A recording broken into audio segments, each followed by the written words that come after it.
The match flared in the darkness, and Liora watched her last hope turn to ash.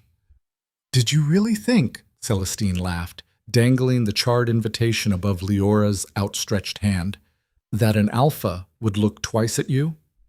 The other stepsisters cackled as the final corner of parchment crumbled, the royal seal melting into nothing, just like everything else in Leora's life. But as their footsteps faded down the attic stairs, something shifted in her chest. Not hope. She'd learned better than that. Something rawer, angrier. She stared at her mother's dress, folded in the corner like a forgotten prayer. What if I just went anyway? If you're watching from New York, Chicago, Los Angeles, or anywhere around the world, stay until the end to see how this broken girl becomes a queen. Hit that like button and drop your city in the comments. Let's begin. The attic smelled like mildew and broken promises. Liora sat cross-legged on the warped floorboards, her stomach tight with hunger that had become so familiar it barely registered anymore. Just background noise, like the constant drip from the leak in the corner, or the scratch of rats in the walls, or the sound of laughter drifting up from the floors below, laughter that never included her. She counted the cracks in the ceiling. 23. Same as yesterday. Same as the day before that. Outside, the evening sun painted the sky in shades of amber and rose, colors she could only see through the single grimy window that hadn't been cleaned in years. The glass was so filthy it turned the world beyond into a watercolor smudge, beautiful things made distant and untouchable, kind of like her life. "Liora!" The voice sliced through the floor like a blade. Her stepmother. Leora's shoulders tensed automatically, a response carved into her bones after 17 years of being someone's mistake. "Liora, get down here, now!" She stood slowly, bones creaking. When had she gotten so stiff? She was only 19, but her body moved like something much older, something that had learned to make itself small and quiet and forgettable. The stairs groaned under her bare feet. She'd lost her last pair of shoes 3 months ago when Celestine had thrown them into the garden pond by accident. No one had offered replacements. No one ever did. The main house was warm. That was the first thing that hit her, actual warmth, soaking into her perpetually cold skin. The second thing was the smell of dinner, rich and savory, making her mouth water despite herself.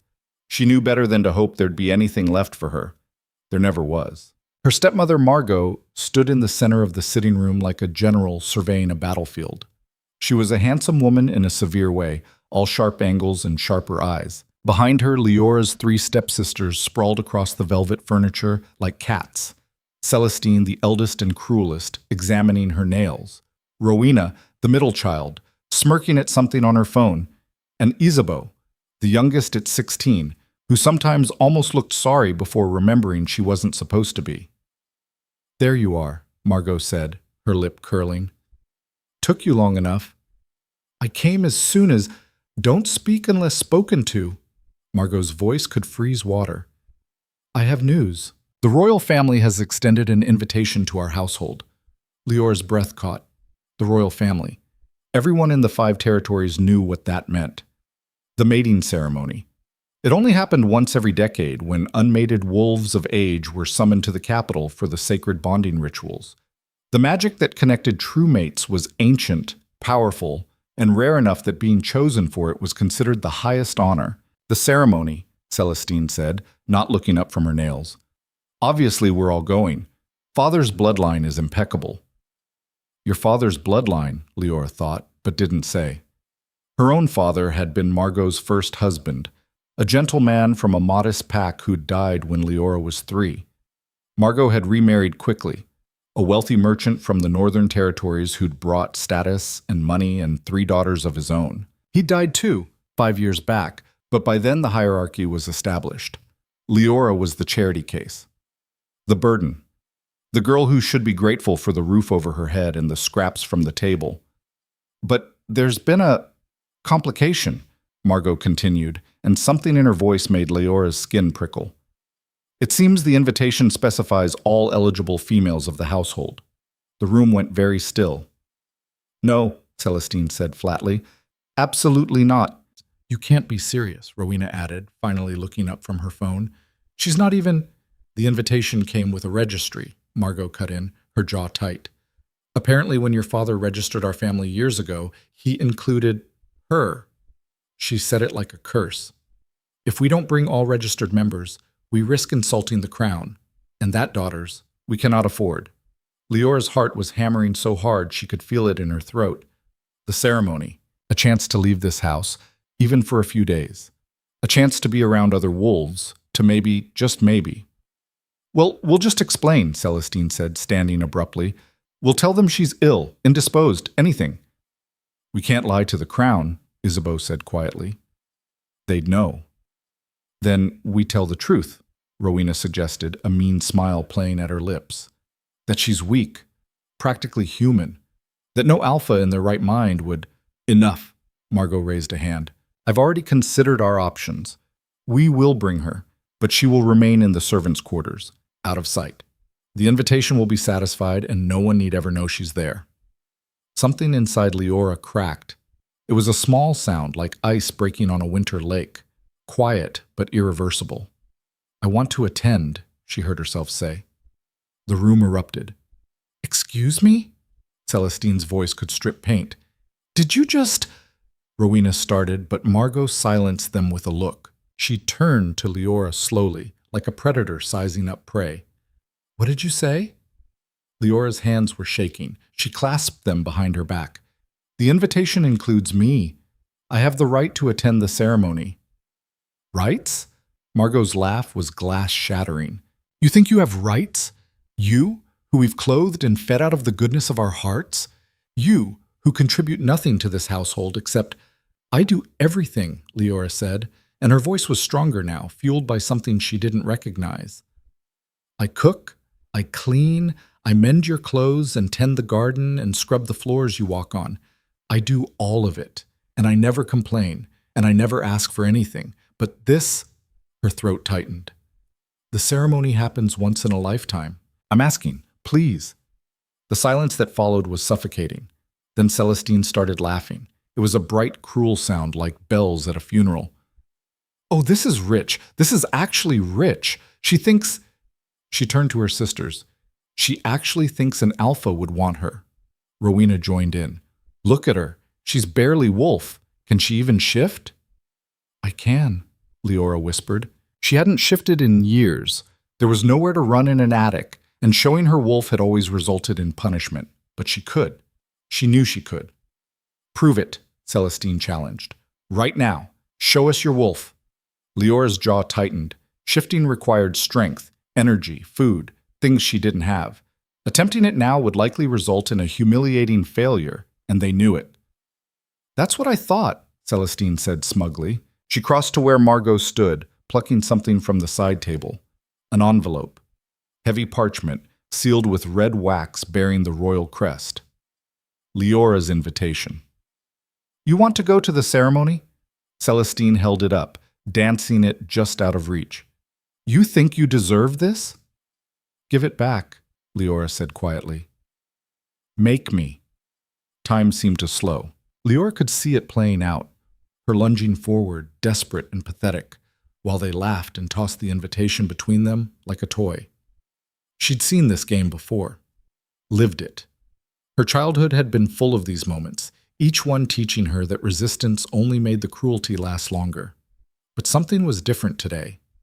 Maybe it was the finality of it, knowing this was her only chance, her single opportunity to be something other than the girl in the attic. Maybe it was the weight of all those years of silence finally becoming too heavy to carry. Maybe she was just tired. Please, she said, and hated how small the word sounded. It's mine. Celestine's smile widened. She walked to the fireplace where embers from the evening fire still glowed orange and hungry. Is it though? Because I think— She held the invitation over the flames. I think this belongs to someone worthy. Don't, Liora breathed. Someone an alpha might actually choose. Celestine, don't! The invitation caught fire instantly, parchment curling and blackening. The royal seal melted, red wax dripping like blood. Liora watched her name, her actual name, written in formal script by someone at the palace who had acknowledged her existence, disappear into ash. She didn't cry. She'd learned years ago that tears only encouraged them. Celestine dropped the burning remains into the fireplace and dusted off her hands. There. Problem solved. Now, you can stay where you belong. Where she's always belonged, Rowena added. Margot said nothing. She'd watched the whole thing with an expression of cold satisfaction, as if watching her stepdaughter's dreams burn was just another evening's entertainment. Back to the attic, she said finally. And if I hear one more word about the ceremony, you'll spend the next month with no meals at all. Understand? Liora nodded. What else could she do? She climbed the stairs slowly, each step an exercise in not breaking. Not here, not in front of them. She could feel their eyes on her back, waiting for her to crack, to give them the satisfaction of her tears. She didn't. The attic was somehow colder than before, or maybe she was just feeling it more now. She closed the door behind her and slid down against it, pulling her knees to her chest. The dress lay in the corner where she'd left it, her mother's wedding dress, the one thing Margot hadn't been able to throw away because it had been packed in a trunk Leora's father had sealed before his death. She'd found it when she was 12, hidden under moth-eaten blankets and forgotten memories. It was beautiful. Simple, but beautiful. White silk with delicate embroidery along the hem, small flowers that her mother had stitched herself. Liora had never worn it, never dared. It was too precious, too fragile, too much a reminder of a time when she'd been loved. She pulled it out now, running her fingers over the cool fabric. Her mother's name had been Alara. She'd died giving birth to Liora, which Margot never let her forget was Leora's first and greatest sin.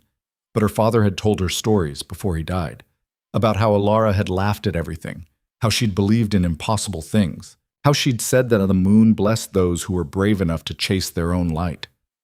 "I'm not brave," Liora whispered to the empty room. "I'm not anything." But even as she said it, something stirred in her chest, that same rawness from earlier, sharp and insistent. The ceremony was tomorrow night. They'd leave at dawn, taking the royal carriages that had been sent for high-born families. They'd arrive at the palace by evening, just as the full moon rose, and Liora would be here, alone, same as always. Unless, the thought was insane, completely impossible. The kind of thing someone brave would do, and Liora had never been brave. But it lodged itself in her mind anyway, stubborn as a splinter. What if she went anyway? The palace was 3 days' journey by carriage, but less if you cut through the thornwood, the wild forest that separated the territories. No one went through the thornwood. It was dangerous, full of rogues and wild magic, and things that didn't take kindly to trespassers. But it was faster. And if she left tonight, if she ran through the night and the next day and the next, she might make it before the ceremony ended. It was stupid. It was suicide. She had no food, no supplies, no shoes. Her wolf was weak from years of suppression. She'd probably die in the forest, alone and forgotten, just another casualty of her own desperation. But what was the alternative? Staying here? Living another day, another year, another lifetime in this attic? Being reminded every single moment that she was nothing? At least if she died in the forest, it would be because she tried. Because she chose something for herself, just once. The decision settled over her like snow. Quiet. Inevitable. She stood, her legs steadier than they should be. She pulled on the only other dress she owned, a rough gray thing that was more patches than original fabric. Over it, she draped her mother's wedding dress. It was too fine for travel, would probably get destroyed within hours, but she didn't care. If she was going to do this impossible thing, she wanted her mother with her. There was a loose board in the attic floor where she'd hidden the few coins she'd managed to save over the years from doing odd jobs in the village. 17 silver pieces. Enough for maybe 2 meals. Not enough for anything, really. She took them anyway. The house was quiet when she crept down the stairs. Everyone had gone to bed, confident that the problem of Liora had been handled. She moved like a ghost through the kitchen, taking a half loaf of stale bread and an apple that was starting to bruise. Stealing from them felt strange, wrong, even after everything. She did it anyway. The back door didn't creak. She'd learned years ago which hinges to avoid. The night air hit her face, cold and sharp and real in a way the attic air never was. Above her, the moon was 3 days from full, fat and bright enough to cast shadows. Her mother had believed in the moon, in magic, in impossible things. Liora took a breath, and another, and then she ran. She didn't look back. The thornwood swallowed her whole. One moment she was running through the familiar fields behind the house, her bare feet finding purchase on ground she'd walked 1,000 times. The next, the trees rose around her like walls, blocking out the moonlight and replacing it with a deeper, older darkness. Liora didn't stop running. Her lungs burned. Her feet were already bleeding, cut on rocks and thorns she couldn't see. The bread and apple bounced in the makeshift sack she'd fashioned from her apron, and the coins clinked with each step, a tiny reminder that she'd actually done this. She'd actually left. Terror and exhilaration warred in her chest, both trying to climb up her throat. She ran until she couldn't anymore, until her legs gave out and she collapsed against a tree, gasping for air that tasted like moss and earth and freedom. The forest was alive around her. She could hear things moving in the underbrush, rustle of leaves and crack of twigs that might be animals or might be something worse. Her wolf stirred inside her, anxious and alert in a way it hadn't been in years. "We can do this," she told herself out loud. Her voice sounded small in the vast dark. "We can—" A howl cut through the night, close, too close. Rogues. Leora's blood went cold. Rogue wolves were the ones who'd rejected pack law, living wild in places like the Thornwood. They were dangerous, unpredictable, and had no reason to show mercy to a lone wolf stumbling through their territory. Another howl answered the first, this one from a different direction. They were surrounding her. Her wolf surged inside her, demanding to be let out, to fight or flee, or do something other than sit here waiting to be torn apart. But shifting required strength, and Liora had so little left. She forced herself to her feet anyway. If she was going to die out here, she wouldn't do it cowering. "Come on," she whispered to her wolf. "One more time, for Mom." The shift hurt more than she remembered. Her bones ground and reformed, her skin splitting to make way for fur. She was slow, gods, she was so slow, and she could hear them getting closer, smell them on the wind, 3 distinct scents marking 3 different rogues. Her wolf finally emerged, smaller than it should be, white fur patched and dull. But she had teeth. She had claws. She had a choice. The first rogue burst from the trees, a massive gray male with scars across his muzzle and eyes that reflected the scattered moonlight. He was twice her size, battle-hardened and feral. Liora didn't run. She lunged. It wasn't skill that saved her. It wasn't strength. It was pure, desperate fury, years of swallowed rage finally finding a target. She went for his throat, not because she thought she'd win, but because she was done being afraid. Her teeth found flesh. The rogue howled, surprised, and then his weight hit her like a falling tree. She went down hard, ribs screaming, but she didn't let go. Couldn't let go. This was all she had. They rolled across the forest floor, a tangle of fangs and fury. She tasted blood, his and hers both. Somewhere distant, she registered the other 2 rogues circling, waiting for an opening. This was it. This was how it ended. In the dark, fighting for her life. Finally choosing herself even if it killed her. At least she'd tried. The second rogue lunged, and then suddenly there was light. Brilliant, blinding, silver light that turned the darkness to day. The rogues yelped and scattered, their forms dissolving into shadows that fled into the deeper woods. The weight on Leora's chest vanished. She lay on the ground, panting, her wolf form flickering as she struggled to maintain it. The light faded as quickly as it had appeared, leaving only the ordinary darkness of the forest, and a figure standing over her. "Well," a voice said, amused and warm. "That was either very brave or very stupid." Liora managed to shift back to human form, though it left her gasping and shaking. She looked up at her rescuer, a young woman, maybe early 20s, with dark skin and eyes that seemed to hold their own light. She wore traveling clothes and had a bow slung across her back. "Stupid," Liora managed. "Definitely stupid."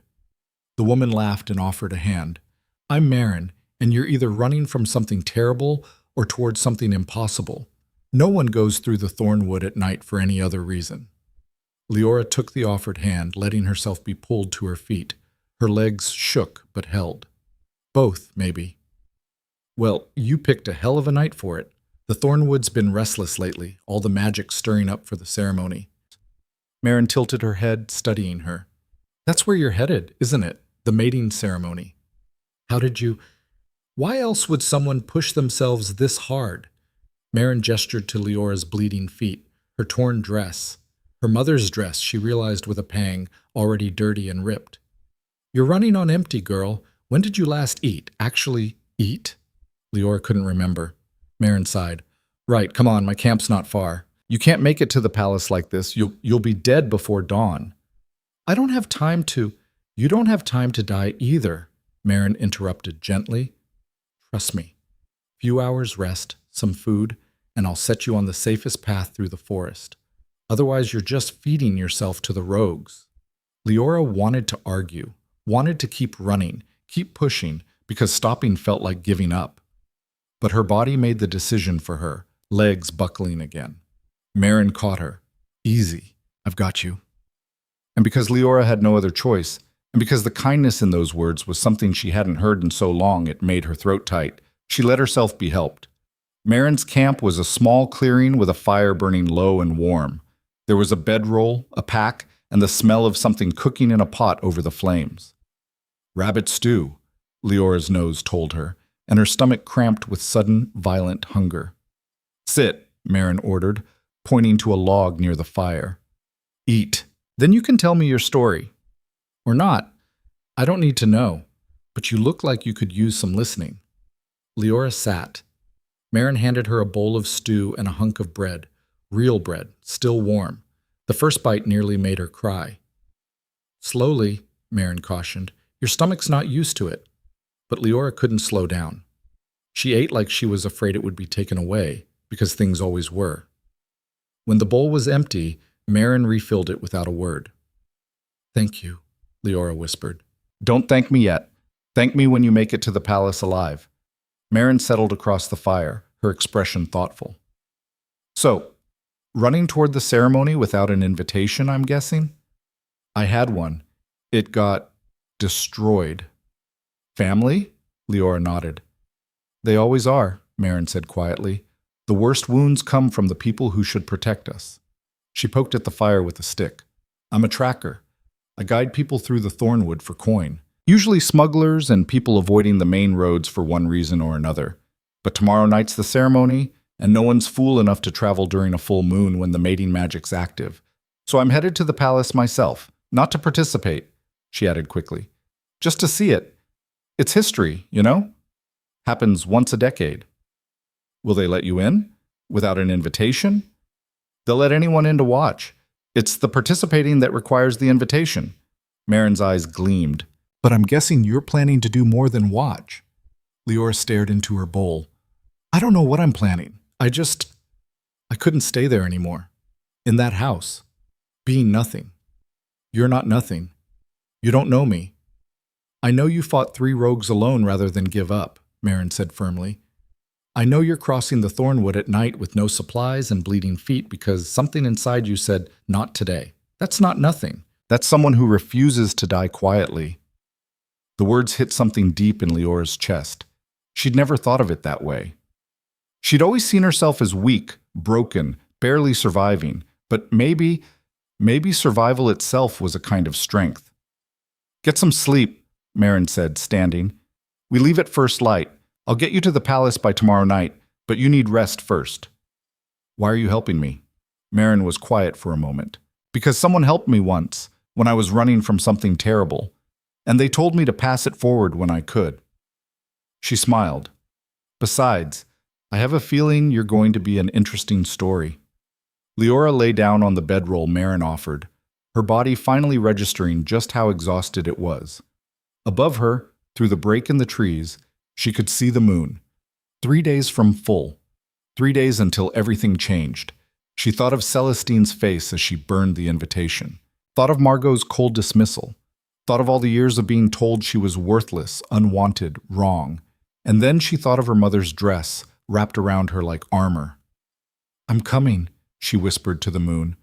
I don't know what happens when I get there, but I'm coming anyway.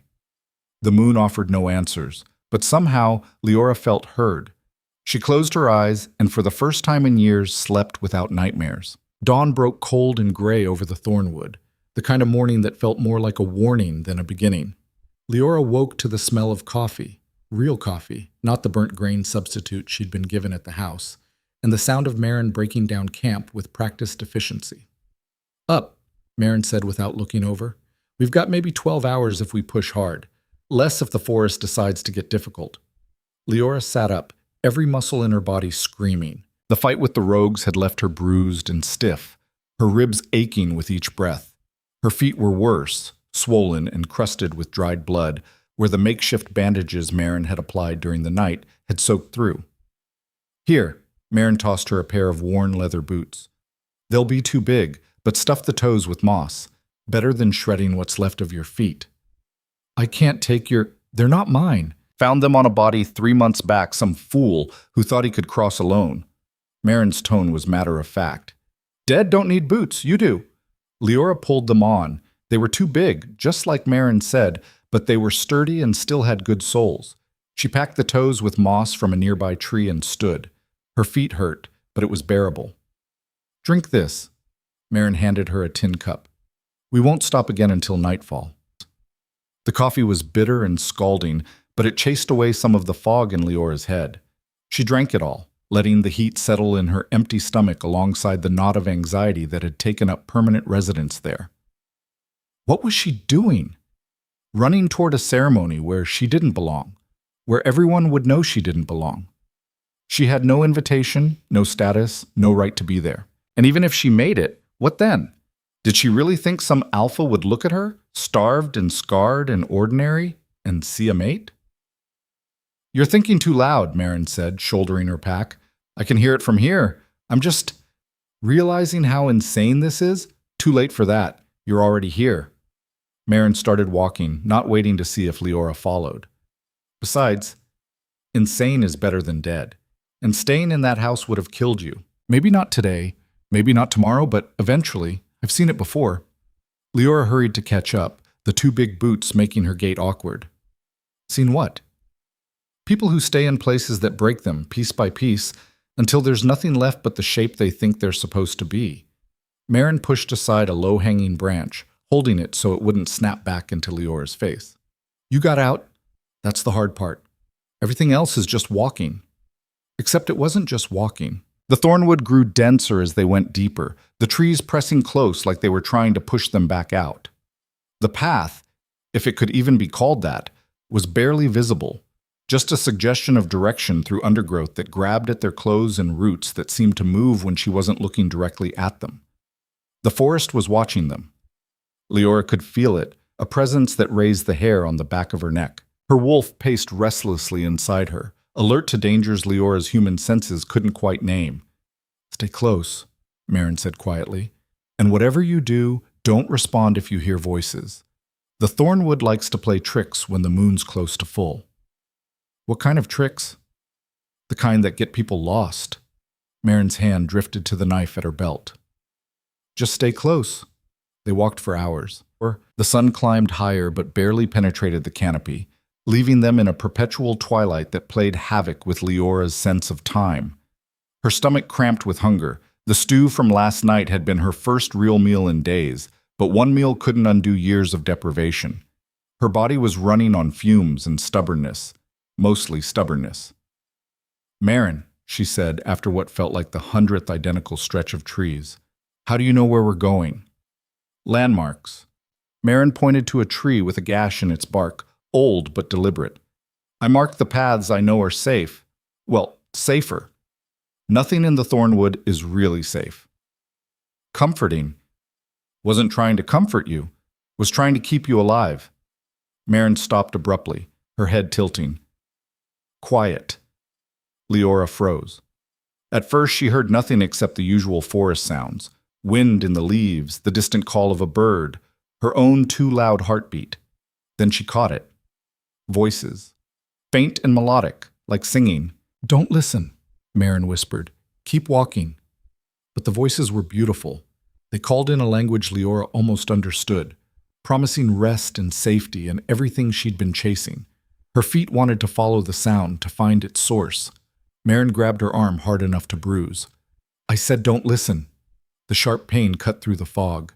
Liora blinked, and the voices faded to nothing, replaced by a sound that was less musical and more like wind through a cave. Empty. Hungry. What was that? Old magic.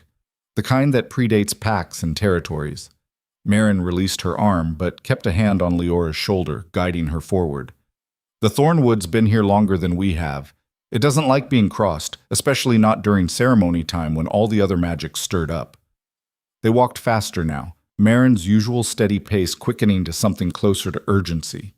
The forest seemed to press in tighter, the air growing thick and hard to breathe. Leora's wolf whined inside her, anxious. Then the trees opened up into a clearing and everything changed. The clearing was wrong. That was Leora's first thought. It was too perfect. A circle of grass so green it almost glowed, ringed by white stones that looked like they'd been placed by deliberate hands. In the center stood a massive oak tree, its branches spread wide like welcoming arms. "Oh, hell," Marin breathed. What is it?" "A binding circle. Old magic, like I said." Marin pulled Liora back away from the clearing's edge. "We need to go around. Now." But before they could move, the air shimmered. 3 figures stepped out of nothing, materializing like they'd been there all along and Liora just hadn't been able to see them. 3 women. Or things that looked like women. They were beautiful in the way a blade is beautiful, sharp and cold and dangerous. Their eyes were silver, reflecting light that didn't exist, and when they smiled, their teeth were just a little too sharp. "Travelers," the first one said, her voice like water over stone. "How rare." "We're just passing through," Marin said, her hand on her knife. "We don't want trouble." "Trouble?" The second woman laughed. "Who said anything about trouble? We're merely curious. It's been so long since anyone came this way, especially during a ceremony moon." The third woman's gaze fixed on Liora, and it felt like being pinned by something with weight and intent. "And this one is running toward something, aren't you, little wolf?" Leora's throat went dry. The ceremony," the woman continued, circling closer. Marin shifted to block her, but the woman simply appeared on Leora's other side, as if space meant nothing to her. "You seek a mate, a bond. How ambitious." "Leave her alone," Marin growled. "We mean no harm. We simply want to offer a trade." The first woman gestured to the clearing. "Safe passage through the Thornwood, guaranteed. No more rogues, no more tricks, straight to the palace gates. All for a small price." Liora knew better. Everyone knew better. You didn't make deals with the old things, the magic that lived in places like the Thornwood. But the offer was tempting. So tempting. 12 more hours of walking, of danger, of not knowing if she'd make it. "No," Marin said flatly. "We're not interested." "We weren't asking you, Tracker." The second woman's smile sharpened. "We're asking her, the one who dares to dream above her station, the one who thinks she can walk into a palace and claim a destiny she wasn't born to." The words hit like a slap. Because they were true, weren't they? Liora was nobody, less than nobody. What right did she have to any of this? "What's the price?" she heard herself ask. "Liora, don't— just your name," the third woman said sweetly. "A small thing. We'll give you safe passage, ensure you arrive at the ceremony in time, even make sure you're presentable when you do. All we ask is your name. Such a small price for such a large dream." "My name?" "Names have power, girl," Marin said urgently. "Give them yours and you give them you. Everything you are. Don't do it." But what was she really? A girl from an attic, a burden, a mistake. Would it really matter if she gave that away? If she could just make it to the palace, see what it felt like to be somewhere she chose to be, even for a moment. She opened her mouth. "Wait," Marin said, stepping fully between Liora and the women. "You want a name? Take mine.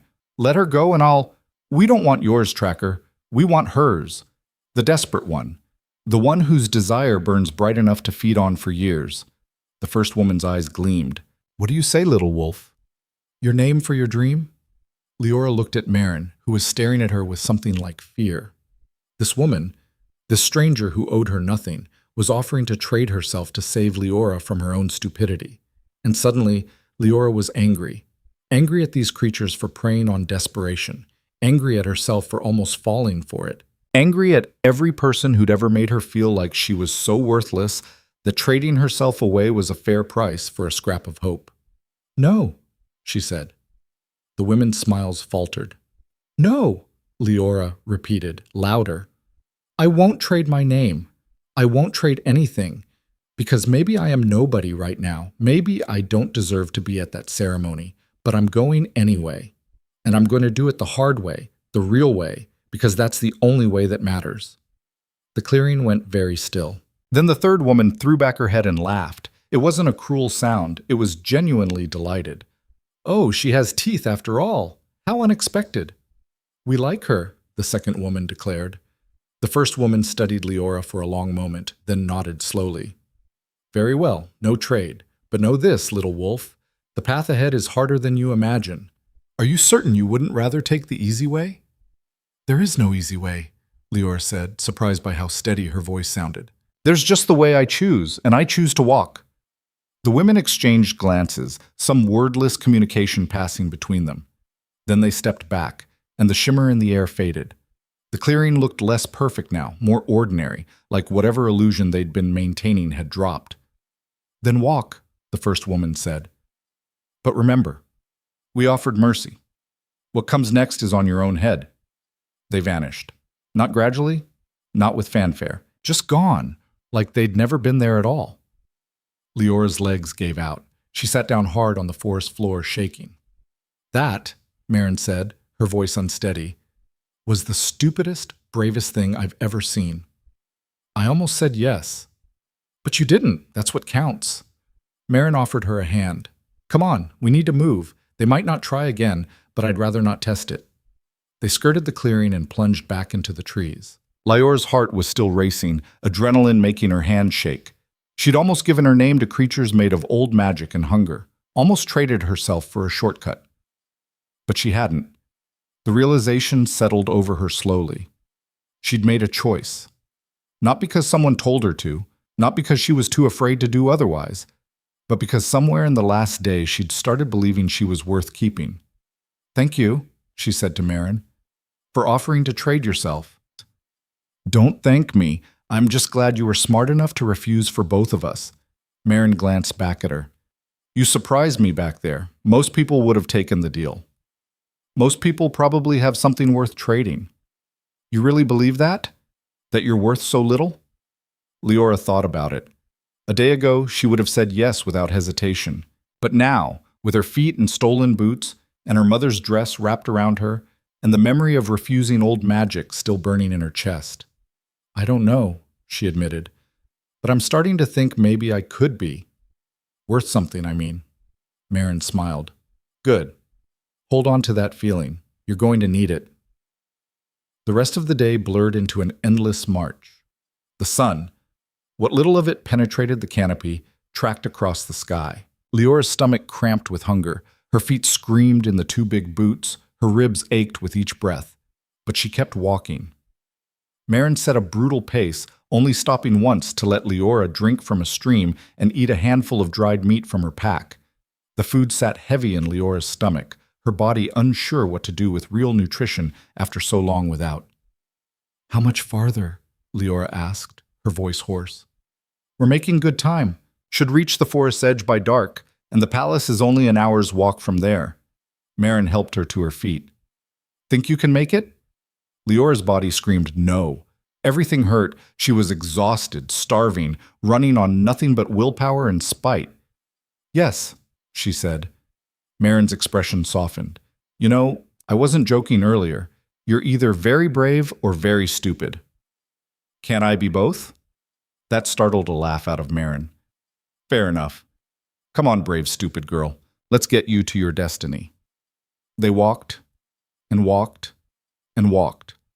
The forest gradually began to thin, the trees spacing farther apart, the underbrush less aggressive. Light, real light, golden and warm, started to filter through the leaves. Liora's heart lifted. They were going to make it. Against all odds, through rogues and old magic and her own doubts, they were actually going to... The arrow came out of nowhere. It whistled past Liora's ear and buried itself in the tree beside Marin's head with a solid thunk. Down! Marin shoved Liora behind a fallen log and drew her knife in one smooth motion. Stay low. Tracker! A voice called from the trees. Male, rough, amused. Thought that was you. Been a while. Marcus, Marin spat the name like a curse. I'm not in the mood for your games. No game, just claiming what's mine. 3 men emerged from the trees, all armed, all with the lean, dangerous look of wolves who'd spent too long outside pack law. The one in front, Marcus, had a bow trained casually in their direction. You're on our territory. That means you pay the toll. Since when do you have territory? Last I checked, you were running from the northern packs for... Things change. Marcus's smile was all teeth. Now you can pay in coin, or you can pay in blood. Your choice. Marin's hand tightened on her knife. I don't have time for this. We're just passing through. Then it'll be quick. 10 silver, and we'll let you go. 10 silver. Liora had 17 coins hidden in her pocket, her entire life savings. 10 would leave her with barely enough for a single meal, and she'd need supplies once she reached the palace. Need something to... I don't have 10 silver, Marin said evenly. Marcus's eyes drifted to Liora. What about your friend? She looks like she might have something worth taking. Leora's hand went automatically to her pocket, to the small leather pouch with its pitiful collection of coins. It wasn't much, but it was hers. The only thing in the world that was hers besides her mother's dress and a half-formed dream. Leave her out of this, Marin said. Can't do that. See, we need funds. The ceremony's got the whole forest stirred up, and pickings have been slim. Marcus took a step closer. So either she hands over whatever she's got, or we take it, along with anything else that catches our interest. The other 2 rogues spread out, flanking them. Marin shifted her stance, ready to fight, but they were outnumbered, and both of them knew it. Leora's mind raced. She could give them the money. 10 silver, and they'd let her pass.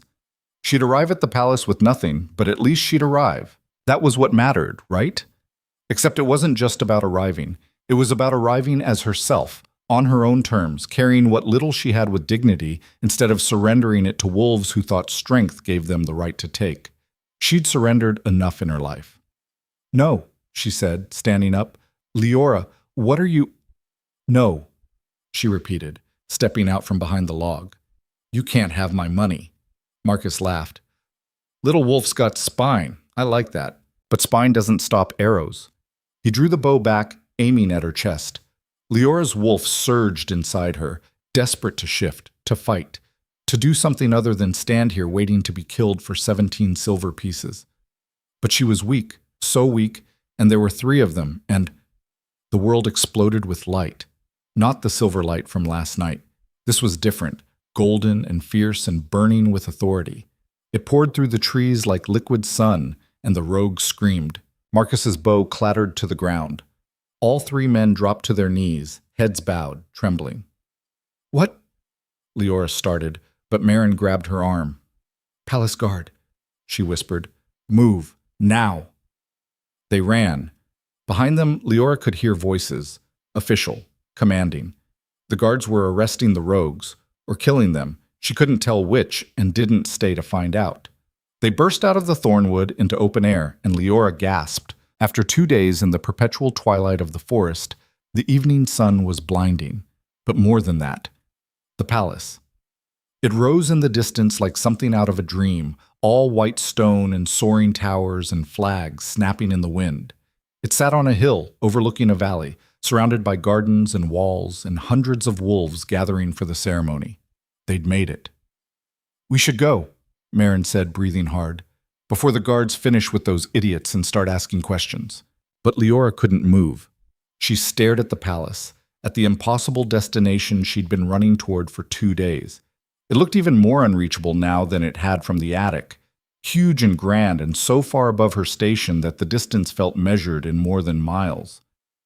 Second thoughts? Marin asked quietly. Third and fourth, too. Want to turn back? Did she? It would be easier. She could thank Marin, return to the house, accept her place in the attic. At least there she knew what to expect. Here, she was walking into a world that would reject her the moment anyone looked too closely. But then she thought of Celestine burning the invitation, of Margot's cold dismissal, of 17 years of being told she was nothing. No, Liora said, I'm going in. Even though you don't have an invitation? Even though they'll know you don't belong? especially because of that. Liora touched the fabric of her mother's dress, torn and dirty, but still wrapped around her like armor. I need to know. Even if I fail, even if they throw me out, I need to know I tried. Marin studied her for a long moment, then nodded. All right, then let's get you presentable. Can't walk into a palace looking like you fought the Thornwood and lost. They found a stream near the forest's edge. Liora washed as best she could, scrubbing away 2 days of dirt and blood. The water was cold enough to make her gasp, but it chased away some of the fog of exhaustion. Her reflection in the water showed someone she barely recognized. Her dark hair hung in tangled waves past her shoulders. Her green eyes looked huge in her too thin face, and her skin was pale except where bruises bloomed purple and yellow. She looked like someone who'd survived something terrible. She looked alive. Marin helped her braid her hair, weaving in small white flowers that grew beside the stream. There, you look less like a forest refugee and more like someone who chose to arrive fashionably windswept. Do I look like I belong? No, Marin said honestly. But maybe that's not the point. Maybe the point is showing up anyway. They walked toward the palace as the sun set, joining the stream of wolves heading to the ceremony. Most traveled in packs, families and friends dressed in their finest clothes, laughing and excited. Liora and Marin walked in silence, two solitary figures among the crowd. No one looked at them, or rather, people looked, noted them as outsiders, and immediately dismissed them. Liora felt it like a physical weight, the casual rejection, the instant categorization as unimportant. She'd felt it her whole life. Somehow, she'd thought it would be different here. The palace gates loomed ahead, guarded by wolves in ceremonial armor. They were checking invitations, turning away those who couldn't produce the required parchment. Liora's stomach dropped. What do I do? She whispered to Marin. You could try the truth. Tell them you had an invitation, but it was destroyed. They'll never believe me. Then you find another way in. Servant's entrance, maybe, or you could... Next, one of the guards called. They'd reached the front of the line. The guard looked them over with barely concealed disdain. Marin in her tracker's clothes, Liora in her patched dress and 2 big boots. Invitations, he demanded. Marin pulled out a folded piece of paper. Not an invitation, Liora realized, but some kind of pass. Tracker's Guild. I'm here to observe. The guard examined it, nodded, and waved her through. He turned to Liora. And you? This was it. The moment where her ridiculous plan crashed into reality and shattered. She could lie, could try to bluff her way through, but this guard would see right through her. They always did. Or she could tell the truth and accept whatever came next. I don't have an invitation, she said clearly. The guard's expression didn't change. Then you can't enter. I did have one.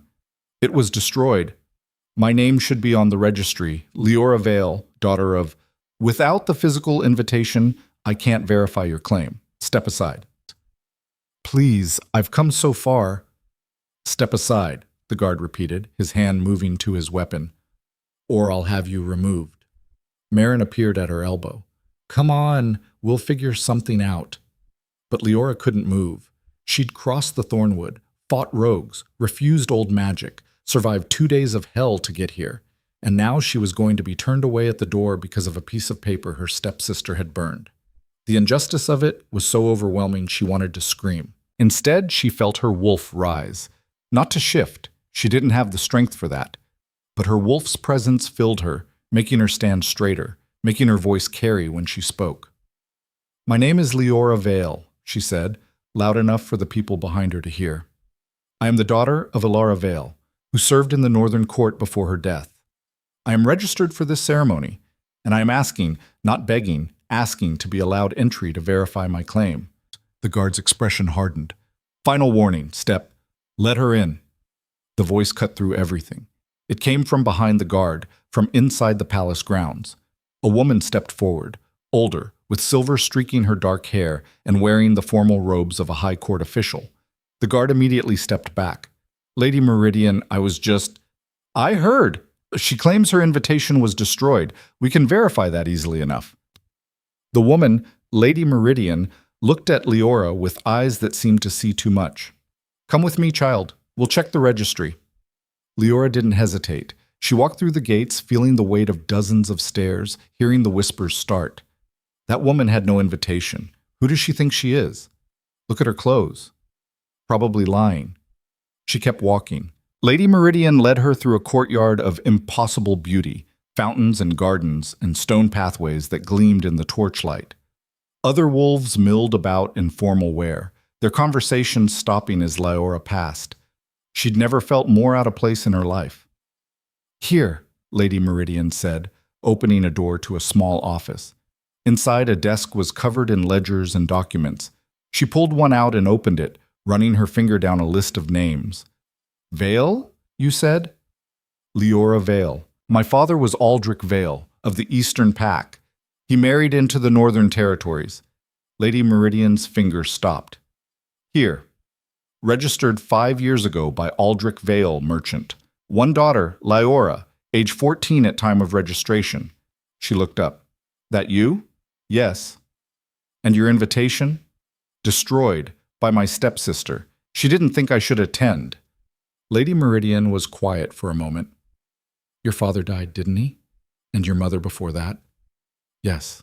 "So you live with your stepfamily now, and they destroyed your invitation to prevent you from attending a ceremony you are legally entitled to participate in." It wasn't a question. Liora nodded, throat tight. Lady Meridian closed the ledger with a snap. "Well, that won't do." She pulled out a fresh piece of parchment and began writing quickly, her hand moving with practiced efficiency. When she finished, she pressed the palace seal into hot wax at the bottom. "Your temporary invitation," she said, handing it to Liora. "It will get you into the ceremony hall. After that, child, it's up to the magic." Liora stared at the parchment, unable to believe what she was holding. "Why would you help me?" "Because I was young once, and I know what it's like to have to fight for something that should have been freely given." Lady Meridian's expression softened slightly. "You crossed the Thornwood alone to get here. That takes courage.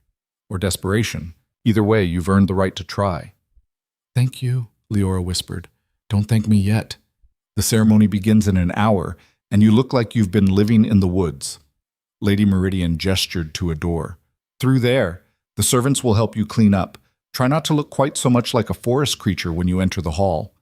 Liora clutched the invitation and stumbled through the indicated door into a dressing room where several servant women immediately descended on her with the efficiency of a military operation.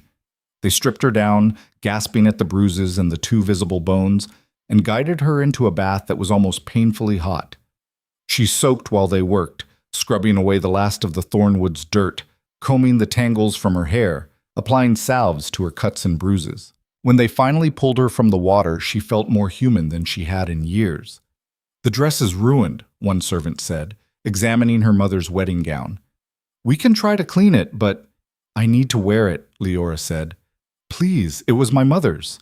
The servants exchanged glances, then nodded. They worked on the dress while another brought Liora simple undergarments and helped her into them. The dress, when they finally presented it, looked better than it had any right to. Still worn, still patched, but clean and pressed. The white silk caught the lamplight, and the embroidered flowers along the hem seemed to glow. They dressed her carefully, then sat her down to work on her hair and face. Liora caught glimpses of herself in the mirror, her dark hair pinned up with flowers, her green eyes lined with something that made them look larger, her lips touched with color. She looked like someone else, someone who might actually belong here. But when she stood and saw her full reflection, the illusion shattered. Because underneath the careful styling, she was still too thin, still marked with fading bruises, still wearing a dress that was obviously old and mended. She looked like exactly what she was, a girl playing dress-up in a world meant for others.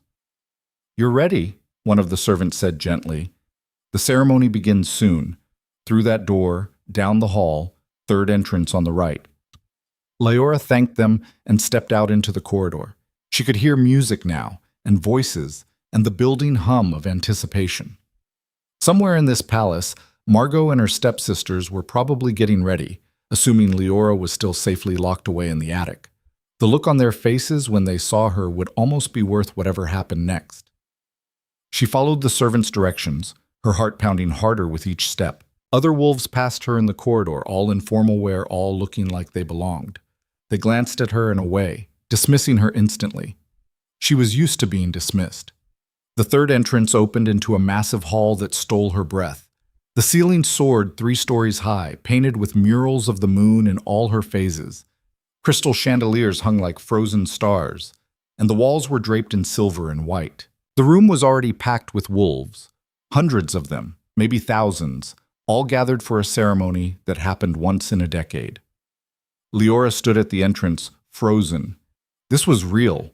She was actually here, about to walk into a hall full of wolves who were all stronger, wealthier, better than her in every measurable way. About to stand among them and wait for magic that probably wouldn't even acknowledge she existed. She could still leave, could slip back out the way she came, disappear into the crowd, avoid the humiliation that was surely coming. But then she thought of the attic, of Celestine's laugh as the invitation burned, of 17 years of being told she was nothing.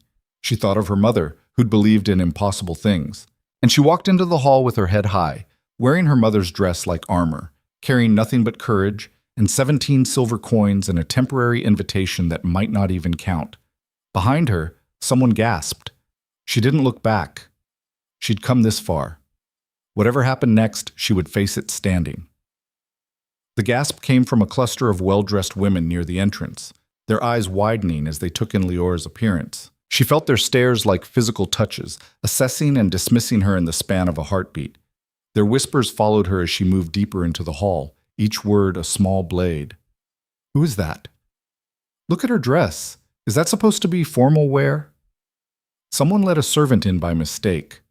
Liora kept walking. The crowd was thick enough that she could lose herself in it, become just another face among hundreds. She pressed against the wall, trying to make herself small out of habit, and surveyed the room.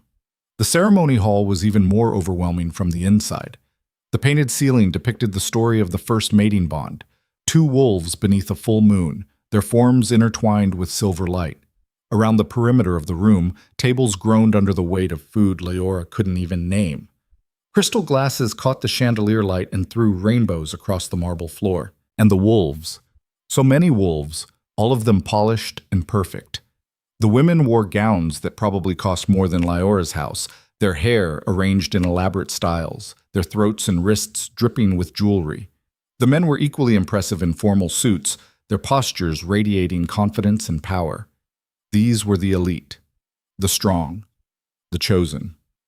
Liora had never felt more like an imposter. Liora? The voice cut through her spiraling thoughts. She turned and her stomach dropped. Isabeau stood 3 feet away, her face pale with shock. She wore a gown of deep blue silk that made her look older than 16, sophisticated in a way Liora had never seen her. Behind her, visible through the crowd, were Rowena and Celestine, both dressed equally fine. They hadn't seen her yet, but Isabeau had. "What are you?" Isabeau started, then stopped. Her eyes darted to Liora's dress, to her face, then back to the crowd. "How did you get here?" "I walked," Liora said quietly. "But Mother said—" Isabeau's expression shifted, something like guilt flickering across it. "The invitation. Celestine burned it." "I know, I was there." "Then how—" "Does it matter?" Liora's hands clenched in the fabric of her dress. "I'm here. I'm registered. I have as much right to be here as you do." Isabeau bit her lip, and for a moment she looked like she might actually agree. But then Celestine's laugh rang out across the hall, sharp and familiar, and Isabeau's expression shuddered. "You should go," she whispered, "before they see you. It'll be worse if they—" "If they what? Humiliate me in public? Laugh at me in front of everyone?" Liora straightened her shoulders. "They've done that my whole life, Isabeau. I'm still here." "It's different here. These people, they're—" Isabeau glanced around nervously. "They're important. If Celestine makes a scene, if Mother finds out you defied her, I don't care." And she realized, with a shock that went through her whole body, that it was true. She didn't care. Whatever happened next, whatever humiliation awaited her, it couldn't be worse than living in that attic for one more day. Isabeau stared at her like she was seeing a stranger. Maybe she was. "Isabeau!" Rowena's voice cut through the crowd. "Where did you—" She stopped mid-sentence as she spotted Liora. Her mouth fell open. "What in the— Is that—" Celestine appeared behind Rowena, and her expression went from confusion to fury in an instant. "You've got to be joking." The commotion drew attention. Nearby conversations faltered as wolves turned to look at what had caused such a reaction. Liora felt the weight of their stares, the curiosity, the judgment. "How dare you?" Celestine hissed, stalking forward. "How dare you show your face here after you destroyed my invitation," Liora interrupted. "After you tried to keep me from something I had every right to attend?" "You have no rights," Celestine spat. "You're nothing. A charity case Mother took in out of pity. Did you really think you could just waltz in here wearing that pathetic excuse for a dress and—" "Celestine," Margot's voice cracked like a whip. She appeared through the crowd, her expression thunderous. "What is going on here?" "She's here," Celestine said, gesturing at Liora like she was something diseased. "After everything we did to keep her home where she belongs, she's here." Margot's gaze landed on Liora, and the temperature seemed to drop 10 degrees. "Liora, what an unpleasant surprise." "I'm registered for the ceremony," Liora said, proud that her voice didn't shake. "I have every right to—" "You have nothing," Margot said coldly. "Whatever charity allowed you entry will be corrected. You don't belong here, among your betters. Guards!" 2 uniformed wolves materialized from the edges of the hall, clearly having been watching the altercation. Margot turned to them with all the authority of someone used to being obeyed. "This girl is an imposter," she declared loudly, ensuring everyone nearby could hear. "She has no invitation and no right to be here. Remove her at once." "Actually," a voice said from behind Margot, "she has every right." Lady Meridian stepped forward, the crowd parting for her automatically. She held a ledger in one hand and looked at Margot with cool disdain. "Liora Vale is registered in the official ceremony records," Lady Meridian said. "Her invitation was destroyed, yes, by family members who sought to prevent her lawful participation. I provided a temporary replacement after verifying her registration. Everything is in order." Margot's face went white, then red. "This is outrageous. I am her legal guardian, and I—" "Have no authority over who participates in a royal ceremony," Lady Meridian interrupted smoothly. "The registration was completed by her father before his death. That makes it binding. Unless you wish to take your complaint to the crown directly." The threat hung in the air. Margot's jaw worked, but no words came out. She couldn't challenge the crown. None of them could. "I thought not," Lady Meridian said. She turned to Liora and offered a small nod. "Enjoy the ceremony, Miss Vale." She swept away, leaving Margot and her daughters standing in a circle of shocked silence. The watching crowd murmured, some sympathetic to Liora, most just excited by the drama. "This isn't over," Margot said quietly, her voice thick with venom. "You think you've won something, showing up here? You think any alpha will look at you twice? You're delusional." "Maybe," Liora said, "but at least I'm here to find out." Celestine looked like she wanted to say more, but Margot grabbed her arm and pulled her away. Rowena followed, throwing dark looks over her shoulder. Isabeau lingered for just a moment, her expression conflicted before she too disappeared into the crowd. Liora stood alone, her heart hammering so hard she thought it might break through her ribs. The nearby wolves were still staring, still whispering. She'd made a spectacle of herself. Marked herself as someone controversial, someone who didn't belong but was here anyway. There was no going back now. A bell chimed, clear and resonant, cutting through the noise of the hall. The crowd immediately began to shift, people moving toward the center of the room where a raised dais had been prepared. On it sat 3 chairs. Thrones, really, carved from dark wood and inlaid with silver. "The royal family," someone near Liora whispered. "They're about to enter." The hall fell silent. Every eye turned toward the main entrance, where 2 massive doors stood closed. The anticipation was thick enough to choke on. The doors opened. First came the guards, 6 of them in ceremonial armor that gleamed like starlight. Then a herald, who announced in a carrying voice, "His Majesty, King Aldrich Draven of the 5 territories, Her Majesty, Queen Alara Draven, and Crown Prince Kyle Draven, Alpha of the Royal Pack." The crowd bowed as one, a wave of bent heads and lowered eyes. Liora followed suit, her gaze on the marble floor, but she could hear them approach. The measured footsteps, the rustle of expensive fabric. Could smell them too, even from across the room. The king smelled like old power and winter forests. the queen like roses in steel, and the crown prince, the alpha. He smelled like a storm about to break. "Rise," the king said, his voice commanding but not unkind. Liora lifted her head, and for the first time in her life, she saw royalty. The king was older, maybe in his 50s, with silver threading through his dark hair. He carried himself with the kind of authority that came from decades of rule. The queen was beautiful in a regal way, her expression serene but sharp. But it was the crown prince who stole the air from Liora's lungs. He was younger than she expected, maybe 25 at most, tall, with broad shoulders, and the kind of presence that made him impossible to ignore, even in a room full of powerful wolves. His hair was dark, almost black, and his eyes, even from across the room, Liora could see they were unusual.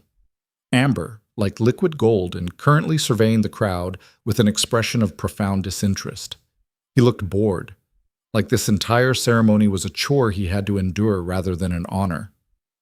"My people," the king began, his voice carrying easily across the hall. "We gather tonight under the blessing of the full moon for a tradition as old as our kind, the mating ceremony, where the sacred bonds that tie us to our true mates may be revealed and celebrated." The crowd murmured their approval. Liora noticed that several young women near the front were staring at Prince Kael with barely concealed hunger. He didn't seem to notice or care. "The ceremony will begin at moonrise," the king continued. "Until then, please enjoy the celebration. Dance, feast, and may the moon smile upon you all." Music started, a string quartet that had been waiting in the corner of the hall. The crowd began to relax, breaking into smaller groups. Some moved toward the food, others toward the dance floor that had been cleared in the center of the room. Liora stayed where she was, pressed against the wall like a shadow. She watched as wolves paired off, as laughter and conversation filled the air. Watched as Celestine positioned herself near the dais, clearly hoping to catch Prince Kael's attention. She wasn't the only one. A dozen young women had the same idea, all beautiful, all perfectly dressed, all far more suitable than Liora could ever be. "Not going to dance?" Liora jumped. Marin had appeared beside her, holding 2 glasses of something that sparkled. She offered one to Liora. "I don't know how," Liora admitted, taking the glass. The liquid inside smelled sweet and slightly alcoholic. "Neither do half the people out there, but they're doing it anyway." Marin took a sip of her drink. "Saw the confrontation with your step-family? That was something. I shouldn't have stood up for yourself? Shouldn't have fought for what's yours?" Marin shook her head. "You did exactly what you should have done. And now you're here, and they can't do anything about it." "They're right, though," Liora said quietly. "Look at everyone here. Look at me. I don't belong. Maybe not, but you're here anyway. That counts for something." Before Liora could respond, a commotion near the dais drew their attention. Prince Kael had stood abruptly, his expression shifting from bored to irritated. Several young women had apparently approached him directly, probably hoping to introduce themselves. He said something, Liora couldn't hear what, and they scattered like startled birds. The queen looked amused. The king just sighed. "He doesn't look thrilled to be here," Marin observed. "Would you be? Having every unmated wolf in the territories paraded in front of you, hoping you'll choose them?" "Fair point." Marin studied the prince thoughtfully, though I've heard he's not exactly looking for a mate, that he's avoided bonding for years, much to his parents' frustration. Liora had heard the rumors too. Prince Kael Draven, the most powerful alpha in the 5 territories, who'd refused every attempt to match him with suitable mates. Some said he was waiting for something specific. Others said he simply didn't believe in the bond magic. Either way, he clearly wasn't happy about tonight. The music shifted to something slower, more ceremonial. The king stood, offering his hand to the queen. They moved to the dance floor, and other couples followed. It was beautiful, the swirl of colors, the graceful movements, the way the chandelier light caught on jewelry and made everything sparkle. Liora watched, mesmerized despite herself. This was a world she'd only read about in books, dreamed about from her attic window. And now she was in it, even if just for one night. "Miss Vale?" She turned. One of the male wolves from the crowd stood beside her, handsome in a conventional way, dressed in expensive clothes. He offered a polite bow. "I couldn't help but overhear your earlier, altercation, he said. It was quite brave, standing up to your family like that. Liora wasn't sure how to respond. Thank you. Would you do me the honor of a dance? Every instinct screamed at her to refuse. She didn't know how to dance, would probably trip over her own feet and make a fool of herself. But wasn't that why she'd come, to try, even if she failed? I don't know the steps, she admitted. I'll guide you. Come. He offered his hand. Liora glanced at Marin, who nodded encouragement. She took his hand. The dance floor was less intimidating once she was on it.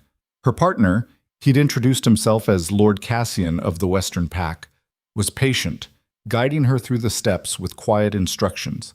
She stumbled a few times, but he steadied her each time without making her feel foolish. You're doing well, he said as they turned, for someone who claims not to know how. I'm faking it, he laughed. Aren't we all? They danced through one song, then another. Other couples swirled around them. Liora caught glimpses of her stepsisters, Celestine dancing with an older alpha, Rowena laughing at something her partner said. They looked happy, comfortable, like they belonged. Maybe they did. May I cut in? The voice came from behind Liora, deep and carrying an edge of command. Lord Cassian immediately stepped back, bowing. Of course, Your Highness. Liora froze. Your Highness. She turned slowly, already knowing what she'd see. Prince Kael stood there, his amber eyes fixed on her with an intensity that made her breath catch. Up close, he was even more overwhelming, taller than she'd realized, his presence radiating power that made her wolf whimper inside her. She started. Dance with me, he said. It wasn't really a request. Her mind went blank. This couldn't be happening. Prince Kael Draven, the crown prince, the most powerful alpha in the territories, was asking her to dance. No, telling her to dance. Why? She looked around wildly, half expecting this to be some kind of joke. But everyone was staring at them with shock and curiosity, including her stepfamily. Celestine looked like she might actually faint. Liora tried again. Kael took her hand.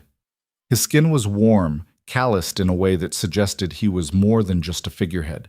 He pulled her into the proper position for the dance, one hand at her waist, the other holding hers. The music started again. They began to move. It was nothing like dancing with Lord Cassian. Kael moved with absolute confidence, guiding her effortlessly through steps she didn't know. But that wasn't what made her heart race. It was the way he was looking at her, like he was trying to solve a puzzle he hadn't expected to find. What's your name? He asked. Liora Vale. The girl who fought her way into the ceremony. So he'd heard about that. Heat crept up her neck. I didn't fight. I just refused to be denied what was rightfully yours. Something that might have been approval flickered in his eyes. That takes courage. Or stupidity. Sometimes they're the same thing. He spun her and she stumbled slightly. His grip tightened, keeping her steady. Why did you come? Really? The question caught her off guard. She could lie, could give him some pretty answer about fate and destiny. But something about the directness of his gaze made lying feel impossible. Because I needed to know, she said. If I could be more than what everyone told me I was. And what did they tell you? That I was nothing. That I didn't deserve to be here. That no alpha would ever... She stopped, realizing what she was saying and who she was saying it to. Whatever what? Kael pressed. Choose me, she finished quietly. They turned again, moving through the other dancers. Liora was acutely aware of the stares, the whispers. Everyone was watching the crown prince dance with a nobody, speculating, judging. Tell me something, Kael said. Do you feel it? Feel what? His eyes locked on hers. The pull. And suddenly, Liora did feel it, a tugging sensation in her chest, like an invisible thread connecting her to him. It had been there since he approached, she realized. She'd just been too overwhelmed to notice. Now she couldn't ignore it. It pulled at her wolf, making the creature inside her want to get closer, to press against this male and never leave. The feeling was foreign and terrifying. And, no, she said, pulling back. I don't feel anything. Kael's expression hardened. You're lying. I'm not. I can smell your fear, your confusion, and under it, I can smell the bond trying to form. His voice dropped lower. You feel it, same as I do. The bond, the sacred connection that tied true mates together. The whole reason for this ceremony. It wasn't possible. Liora was nobody. Kael was the crown prince. The bond magic didn't work like that. It was supposed to match equals, wolves of similar strength and status, not an alpha prince and a girl from an attic. You're wrong, she said desperately. It's not. It can't be. But it is. The bell chimed again, 3 clear notes that cut through the music and conversation. The king's voice rang out across the hall. The moon rises. It is time. The crowd immediately began moving toward the windows and balconies. Liora could see it now, the full moon, huge and silver, cresting the horizon. Its light poured through the windows like liquid silver, painting everything in shades of night and magic. The ceremony was beginning. Your Highness, Va, one of the guards appeared at Kael's elbow. The king requests your presence on the dais. Kael released Liora abruptly, stepping back, but his eyes never left hers. Don't leave, he said. It sounded like an order. Then he was gone, striding back to the dais where his parents waited. Liora stood frozen on the dance floor, her mind reeling. Well, Marin said, appearing beside her again. That was interesting. He thinks... Liora couldn't even say it. He said he felt the bond. Yeah, I heard. Marin steered her toward the edge of the room. Deep breaths. Whatever happens next, you'll get through it. But Liora wasn't sure she would. Because if Kael was right, if the bond magic had somehow chosen her as his mate, then everything was about to get infinitely more complicated. The king raised his hands and silence fell across the hall. Tonight, under the full moon's blessing, we invoke the sacred bond magic. Those who are meant to find their mates, step forward. Wolves began moving toward the center of the room, forming a loose circle. Liora saw Celestine among them, her expression hungry. Saw dozens of other hopeful faces, all waiting for magic that might or might not come. She stayed where she was. The queen began to chant in the old language, words that predated the 5 territories, that came from a time when wolves were wild and magic was everywhere. The moonlight seemed to intensify, pouring through the windows in solid beams. And then it began. Silver threads appeared in the air, visible only in the moonlight. They stretched between wolves like spider silk, connecting some and bypassing others. Where they touched, wolves gasped, their eyes glazing over as the bond snapped into place. It was beautiful, terrifying. Magic made manifest. One thread stretched toward Celestine and passed right by her to connect with a male wolf behind her. Her face crumpled. Around the room, similar scenes played out. Some wolves found their mates. Others watched the threads pass them by, hope dying in their eyes. And then Liora saw it. A thread of silver light, brighter than the others, was forming near Prince Kael. It stretched out from his chest, searching, pulling, toward her. No, she breathed. But the thread didn't care about her denial. It crossed the room in an instant, moving through the crowd like they weren't even there. Liora tried to back away, but Marin's hand on her shoulder held her still. Don't run, Marin whispered. You can't run from this. The thread touched Liora's chest, and the world exploded. It wasn't painful exactly, but it was overwhelming, a rush of sensation and emotion that wasn't entirely hers. She could feel Kael's presence in her mind, his shock and recognition, and something that felt like relief. Could feel the bond settling into place between them, as real and undeniable as gravity. Across the room, Kael's eyes widened, their gazes locked, and Liora felt the connection snap fully into place. Mate, her wolf whispered. Ours. The hall erupted into chaos. The prince has bonded, someone shouted. But who's... That girl, the one with no invitation. Impossible. Liora could barely hear them over the roaring in her ears. The bond was pulling at her, demanding she go to him, close the distance between them. Her wolf was howling inside her, desperate to complete the connection. But her human mind was screaming warnings. This was wrong. This would destroy her. Everyone was staring, their shock turning to anger, to disbelief. How dare she? How dare a nobody like her bond with the crown prince? She saw Margot's face, white with fury. Saw Celestine's expression twist into something ugly and hateful. saw hundreds of wolves looking at her with everything from confusion to outright hostility. And she panicked. Liora turned and ran. She heard Kael shout something, heard the commotion behind her as she pushed through the crowd. But she didn't stop, couldn't stop. The bond pulled at her like a physical leash, making each step away from him hurt, but she ignored it. She burst out of the ceremony hall into the corridor beyond, her breath coming in ragged gasps. Where could she go? The palace was a maze, and she didn't know it. Stop! Kael's voice echoed down the hallway. Liora looked back to see him pushing through the doorway, his expression intense. Behind him, she could see the king trying to restore order, could hear the queen's sharp commands. Liora ran faster. She turned a corner, then another, her two big boots slipping on the polished marble. Behind her, Kael's footsteps echoed, steady and relentless. He was faster than her, stronger, and the bond was probably helping him track her. She wasn't going to escape, but she had to try. A door appeared on her right. Liora wrenched it open and found herself in a garden, one of the palace's many outdoor spaces. The moonlight was bright enough to see by, illuminating paths and flower beds and a wall. High stone probably meant more for decoration than security, but it would do. Liora ran for it, her wolf rising inside her. She let it come this time, let the partial shift take her enough that her hands became claws. Her strength increased just enough to let her scale the wall. Liora! She was halfway up when Kael reached the garden. He stared up at her, his expression shifting from determination to something like disbelief. What are you doing?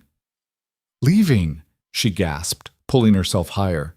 The stone cut into her hands, but she didn't care. You can't just leave, the bond. I don't want the bond. The words tore out of her.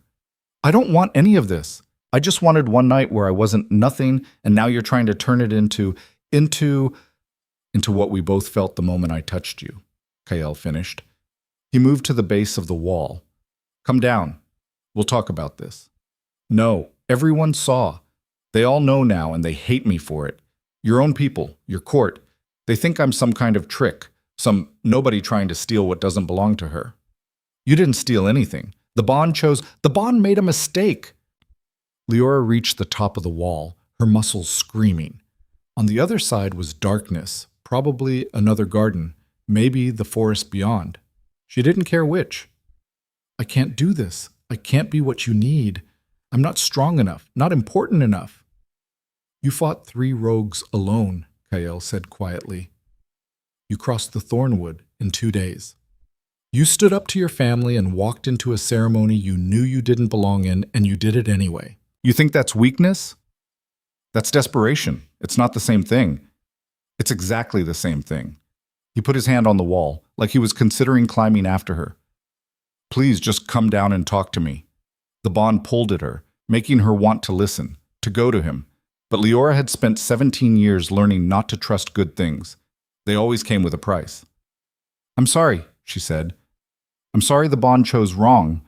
She jumped. The drop was longer than she expected. She hit the ground hard, her ankle twisting under her with a crack that sent white-hot pain shooting up her leg. She bit back a scream. Behind her, she heard Kael curse and start climbing the wall. He'd be over in seconds. Liora forced herself up, putting weight on her injured ankle and immediately regretting it. But she hobbled forward anyway, into the darkness of the gardens beyond, following a path she couldn't see. She made it maybe 50 feet before her leg gave out entirely. She collapsed onto the grass, breathing hard, her ankle swelling and useless. Stupid. So stupid. She'd run from the one thing she'd been searching for: connection, belonging, someone who looked at her and saw value instead of burden. And now she was lying in a garden with a broken ankle and nowhere to go. Footsteps approached. Kael dropped down beside her, his movements far more graceful than hers had been. That, he said, breathing hard, was possibly the dumbest thing I've ever seen. And I've seen my brother try to fight a bear. Despite everything, Liora almost laughed, but it came out more like a sob. Let me see your ankle, Kael said, his voice gentling. Don't let me see it. This time it was definitely an order, laced with enough alpha command that her body responded before her mind could protest. She extended her leg. Kael knelt beside her, his hands gentle as he examined the injury. Even that small touch sent sparks through the bond, making her wolf whine with pleasure. "It's broken," he said. "Clean break, probably heal in a few days with proper care, but you're not running anywhere else tonight." "Good," Liora said bitterly. "I'm tired of running." They sat in silence for a moment, the only sound their breathing and the distant noise from the palace. The ceremony was probably still going on. Everyone was probably talking about what had happened, about the prince's bond to a nobody, about Liora running like a coward. "Why did you run?" Kael asked finally. "Because I'm scared." "Of me?" "Of this. Of what it means." She gestured helplessly at the air between them, at the invisible bond she could feel humming like a live wire. "I came here tonight to prove I was more than what my family said I was. And then the bond chose me for the crown prince, and now everyone thinks I'm some kind of miracle?" Kyle suggested. "Mistake." He was quiet for a long moment. When he spoke again, his voice was rough. "I've been avoiding this ceremony for years, refusing to participate, making excuses. Do you know why?" Liora shook her head. "Because every wolf who's ever looked at me has seen the crown first and the person second. They want the power, the status, the connection to royalty. None of them see me." He looked at her, his amber eyes catching the moonlight. "But you ran. You felt the bond and you ran, because you were scared of what it would cost you. Not what you'd gain, what you'd lose." "That doesn't make sense." "It makes perfect sense, because it means you're real. You didn't engineer this, didn't scheme for it. You're just a girl who wanted one night to feel like she belonged, and the magic saw something in you that I've been waiting years to find." Tears burned in Liora's eyes. "What if they're right? What if I'm not enough?" "Then we'll figure it out together." He offered his hand. "But right now your ankle's broken, and we're sitting in a garden while the entire court probably thinks I've lost my mind. So what do you say? Want to go back and face it with me? Or would you prefer to hide in the bushes until someone finds us?" Liora looked at his extended hand, thought about what taking it would mean. The scrutiny, the pressure, the constant judgment from wolves who thought she didn't belong. The weight of being bonded to the most powerful alpha in the territories when she could barely shift without collapsing. But she thought about the attic too, about Celestine's laugh as the invitation burned, about 17 years of being told she was nothing. Maybe she was nothing, but the bond had chosen her anyway. And Kael, ridiculous as it seemed, appeared to want to try. She took his hand. The bond flared between them, warm and certain. Kael helped her to her feet, foot really, since she couldn't put weight on the broken ankle. He slipped an arm around her waist to steady her. "Ready?" he asked. "No, but I'm doing it anyway." He smiled, the first real smile she'd seen from him. "That's my mate." They made their way back slowly, Liora leaning heavily on Kael's strength. By the time they reached the ceremony hall, she was exhausted and her ankle was throbbing with every heartbeat. The doors opened and every head in the room turned toward them. The hall had descended into barely controlled chaos. Wolves stood in clusters, arguing and speculating. The king and queen stood on the dais, their expressions carefully neutral. And throughout it all, the silver threads of bond magic still glimmered in the moonlight, though most had faded, except theirs. The thread connecting Liora to Kael glowed brighter than ever, impossible to miss. "The prince returns!" someone shouted. The crowd surged forward, questions flying, but Kael raised his free hand and silence fell immediately. Alpha command, Liora realized, strong enough to quiet a room full of powerful wolves. "This is Liora Vale," he said, his voice carrying to every corner of the hall.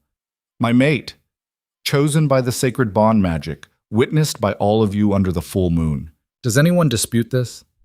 The silence was deafening. No one could dispute a bond made during the ceremony. It was sacred, unbreakable, chosen by magic older than the 5 territories themselves. But that didn't stop Margot from stepping forward. "Your Highness," she said, her voice dripping with false sweetness, "surely there's been some mistake. This girl is my stepdaughter, and I can assure you she's not—" "Not what?" Kael's voice went dangerously quiet. "Not worthy? Not strong enough? Not suitable for a prince?" "She's weak," Margot said bluntly. "Barely wolf. She can't even shift properly. Whatever the magic thinks it saw—" "The magic saw my mate," Kael interrupted. And I suggest you choose your next words very carefully because you're speaking about the future queen of the 5 territories. The hall exploded into whispers. Liora felt like she might faint. Future queen. He'd said it so casually, like it was already decided. Margot's face went purple. This is absurd. You demand nothing, the king said, his voice cutting through Margot's protest. He descended from the dais, his gaze sweeping over Liora with an intensity that made her want to disappear. My son's bond is legitimate. Whatever grievances you have with the girl are irrelevant. But, Your Majesty, leave, now, before I have you removed for disrupting a sacred ceremony. Margot's mouth worked soundlessly. Then she turned on her heel and stalked out, Celestine and Rowena trailing behind her. Isabeau hung back for just a moment, her eyes meeting Leora's. Good luck, she mouthed. Then she was gone too, and Liora was left standing in front of hundreds of staring wolves, bonded to a prince, her whole world turned upside down in the span of an hour. The queen approached, her expression unreadable. She looked Liora up and down, taking in the worn dress, the broken ankle, the obvious signs of hardship and struggle. Welcome to the family, she said finally. There might have been warmth in her voice, or warning. Liora couldn't tell which. Thank you, Your Majesty, Liora managed. We have much to discuss, the queen continued, but tonight has been eventful enough. Kael, take your mate to the royal physician. Get that ankle treated. The rest can wait until morning. It was a dismissal. Kael bowed slightly and helped Liora limp toward a side exit. The crowd parted for them, some faces curious, others disapproving, a few openly hostile. As they left the ceremony hall, Liora heard the whispers start up again behind them. Did you see her dress? Broken ankle from running away from her own mate. The crown prince bonded to a nobody. This won't last. The door closed, cutting off the voices. Kael guided her down a corridor and into a quiet room where a healer waited. The woman, older, with kind eyes, examined Leora's ankle with gentle hands. Clean break, as you said, Your Highness, she confirmed. I'll set it and wrap it. She should be healed in 3 days, maybe 4. She's undernourished, though. That will slow the healing. See that she gets proper meals, Kael ordered. Starting tonight. The healer nodded and got to work. Liora bit her lip against the pain as the bone was set back into place, then wrapped tightly. When it was done, the healer handed her a crutch. Stay off it as much as possible, and eat. Your body needs fuel to heal. When they were alone again, Kael helped Liora to her feet, foot. There are rooms prepared for you in the royal wing, he said. You'll stay there tonight. I can't, you can, and you will. He looked at her seriously. Liora, I know this is overwhelming. I know you're scared and probably regretting every decision that led you here, but the bond is real. We're mated now. That means you're under my protection, and I don't let people under my protection sleep in servants' quarters. Everyone can think what they want. The bond doesn't lie. He touched her face gently, and she felt the connection between them hum with warmth. You came here looking for proof that you were more than nothing. Well, the magic chose you. I chose you. Now you have to choose yourself. The words hit something deep inside her. Choose herself. Like it was that simple. Maybe it was. Okay, she whispered. Kael smiled again and led her deeper into the palace, toward a future she'd never imagined and wasn't sure she was ready for. But ready or not, it was hers now. The bond had spoken, and there was no running from that. The royal wing of the palace made Leora's attic look like what it was, a prison dressed up as charity. The corridor Kael led her down stretched longer than her entire house, lined with paintings of wolves she didn't recognize and windows that overlooked gardens she'd only glimpsed from the outside. Everything gleamed with the kind of wealth that didn't need to announce itself. Here, Kael said, stopping at a door carved with intricate wolf designs. These will be your rooms. Rooms, plural. He opened the door, and Leora's crutch nearly slipped from her grip. The suite beyond was larger than the entire ground floor of Margot's house. A sitting area with plush furniture faced a fireplace already crackling with warmth. Beyond that, she could see a bedroom with a massive 4-poster bed draped in silver silk. Everything was done in shades of cream and silver and soft blue, like someone had captured moonlight and woven it into fabric. I can't, Liora started. You can. Kale guided her inside, his hand steady at her elbow. And you will. These rooms have been empty for years. They were meant for... He paused, something uncomfortable crossing his face. They were prepared for whenever I found my mate. So they're yours now. Liora hobbled to the nearest chair and sank into it, her broken ankle throbbing. The cushion was so soft it felt like sitting on a cloud. Everything in this room probably cost more than she'd earn in a lifetime. A knock sounded at the door. Kale opened it to reveal 3 servants carrying trays laden with food. Real food, roasted meat, and fresh bread and vegetables that still steamed. The smell alone made Leora's stomach cramp with sudden, violent hunger. Her Majesty ordered a meal sent up, one of the servants said, setting the trays on a low table near Leora's chair. She said the young miss would need her strength. The servants bowed and left. Liora stared at the food, not quite believing it was real. Eat, Kale said gently. And don't argue. The healer was right, you're half starved. Your body needs fuel to heal the ankle and to adjust to the bond. Adjust to the bond? The mating bond takes energy to establish fully, especially between wolves with significant power differences. He settled into the chair across from her. It'll even out over the next few days as the connection stabilizes. But right now your body's working overtime trying to match my energy levels. That's why you probably feel exhausted. Liora did feel exhausted. Bone-deep tired in a way that went beyond the physical, but she'd felt that way for so long she'd stopped questioning it. She picked up a piece of bread and bit into it. The taste exploded across her tongue. Butter and herbs and salt. So much better than the stale crust she was used to. She had to force herself to chew slowly, to not just shovel everything into her mouth like an animal. Kale watched her eat without comment. When she'd made it through half the meal, more food than she'd normally see in a week, he finally spoke. Tell me about your family, he said. The real story, not whatever polite fiction they tried to sell everyone. Liora set down her fork. Why? Because they destroyed your invitation to keep you from the ceremony. Because you crossed the thornwood alone rather than stay with them. Because when you thought the bond was a mistake, the first thing you mentioned was not being enough. His amber eyes were steady on hers. That kind of damage doesn't come from nowhere. She could refuse to answer, could deflect, change the subject, protect the secrets she'd kept for so long. But what was the point now? The bond connected them. He'd probably feel her lies anyway. My father died when I was 12, she said quietly. Before that, things were not good, but manageable. Margot married him for his money, I think. He wasn't wealthy, but he had enough. And she already had 3 daughters from her first marriage. When he died, everything changed. Changed how? They moved me to the attic, said I didn't need proper rooms anymore, that I should be grateful for any space at all. The words came easier than she expected, maybe because she was too tired to guard them. Margot fired the servants, said we couldn't afford them, but really, she just wanted someone to do the work for free. That someone was me. Kale's expression had gone very still. Go on. I cooked, cleaned, did everything they asked because I thought if I was useful enough, they'd, I don't know, see me as part of the family, but it just got worse. Less food, more work. Celestine started... She swallowed hard. She liked reminding me of my place, and the others followed her lead.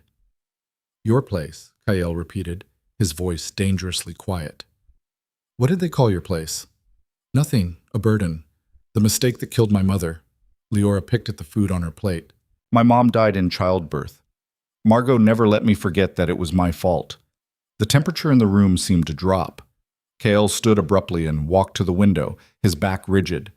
When he spoke, his voice carried an edge that made her wolf whimper. They starved you, worked you, isolated you, and then tried to deny you the one thing that might have given you a way out. He turned back to face her.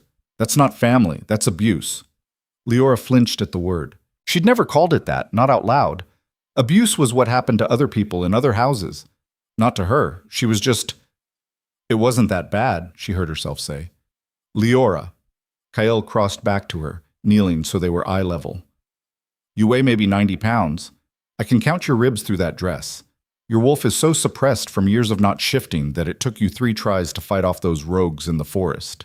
You genuinely still believe that you're not worthy of basic dignity. How is that not that bad? Tears burned in her eyes. Because if I call it that, then I have to admit that 17 years of my life were spent being broken by people who were supposed to care for me. And I can't. Her voice cracked. The tears spilled over, and suddenly she was crying for real, great gasping sobs that shook her whole body. All the fear and anger and shame she'd swallowed for years came pouring out, and she couldn't stop it. Kyle pulled her into his arms, carefully avoiding her injured ankle. He didn't say anything, just held her while she cried herself empty. When the sobs finally subsided into hiccups, Liora pulled back, mortified. "I'm sorry. I didn't mean to." "Don't apologize for feeling things," Kyle said firmly, "and don't apologize for crying. You've earned the right to fall apart a little. Queens don't fall apart. You're not a queen yet. You're just Liora, and Leora's allowed to be human." He stood, helping her back to the chair. "Finish eating, then get some rest. Tomorrow's going to be difficult." "Why?" "Because my mother is going to want to meet with you, properly, this time. And the court is going to be watching every move you make, looking for proof that you don't belong." He said it matter-of-factly, like he was describing the weather. "But we'll handle it, together." He left before she could argue, closing the door softly behind him. Liora sat in the too comfortable chair, surrounded by luxury she didn't deserve, and tried to process everything that had happened in the last 6 hours. This morning, she'd been nobody. A girl in an attic with a half-formed plan and 17 silver coins. Tonight, she was the crown prince's mate, future queen of the 5 territories, bonded by magic to the most powerful alpha alive. The absurdity of it should have been funny. Instead, it just felt terrifying. She forced herself to eat more of the meal, knowing Kyle was right about needing strength. Then she hobbled to the bedroom, staring at the massive bed like it might bite her. She'd never slept in a real bed before, just a thin mattress on the attic floor with blankets that never quite kept out the cold. This bed looked like something from a dream, soft and warm and impossibly clean. Liora climbed into it carefully, her broken ankle throbbing as she settled against pillows that felt like clouds. The silk sheets were cool against her skin, the blankets heavy but not suffocating. She should have fallen asleep immediately. She was exhausted, wrung out, running on nothing but stubborn will. But sleep wouldn't come. Every time she closed her eyes, she saw Celestine's face as the invitation burned, saw Margot's cold fury, saw the hundreds of wolves at the ceremony staring at her with judgment and disdain. The bond hummed in her chest, a constant reminder of the connection to Kyle. She could feel him somewhere in the palace, not close but present. It was strange and invasive and oddly comforting all at once. Eventually, exhaustion won. She drifted into uneasy sleep, her dreams full of silver threads and amber eyes and voices telling her she didn't belong.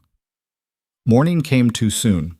A knock at the door woke her. Liora sat up, disoriented, her ankle screaming in protest at the sudden movement. Where was she? This wasn't the attic.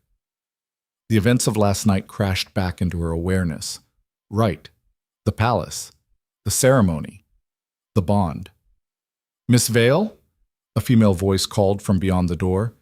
"Her Majesty requests your presence at breakfast in 1 hour." 1 hour. To make herself presentable for the Queen of the 5 territories. Liora scrambled out of bed, hobbled, and opened the door. A young woman stood there, maybe a few years older than Liora, wearing the neat uniform of a palace servant. "I'm Sarah," she said with a small curtsy. "I've been assigned as your lady's maid. I'll help you dress and prepare for the day." Lady's maid. Liora almost laughed. Yesterday she'd been the maid. Today she had one. "I don't need," she started. "Her Majesty insists," Sarah said gently but firmly. "And between you and me, refusing the Queen's first request probably isn't the best way to start your new life here." Fair point. Liora let Sarah guide her through a morning routine that felt more like a military operation.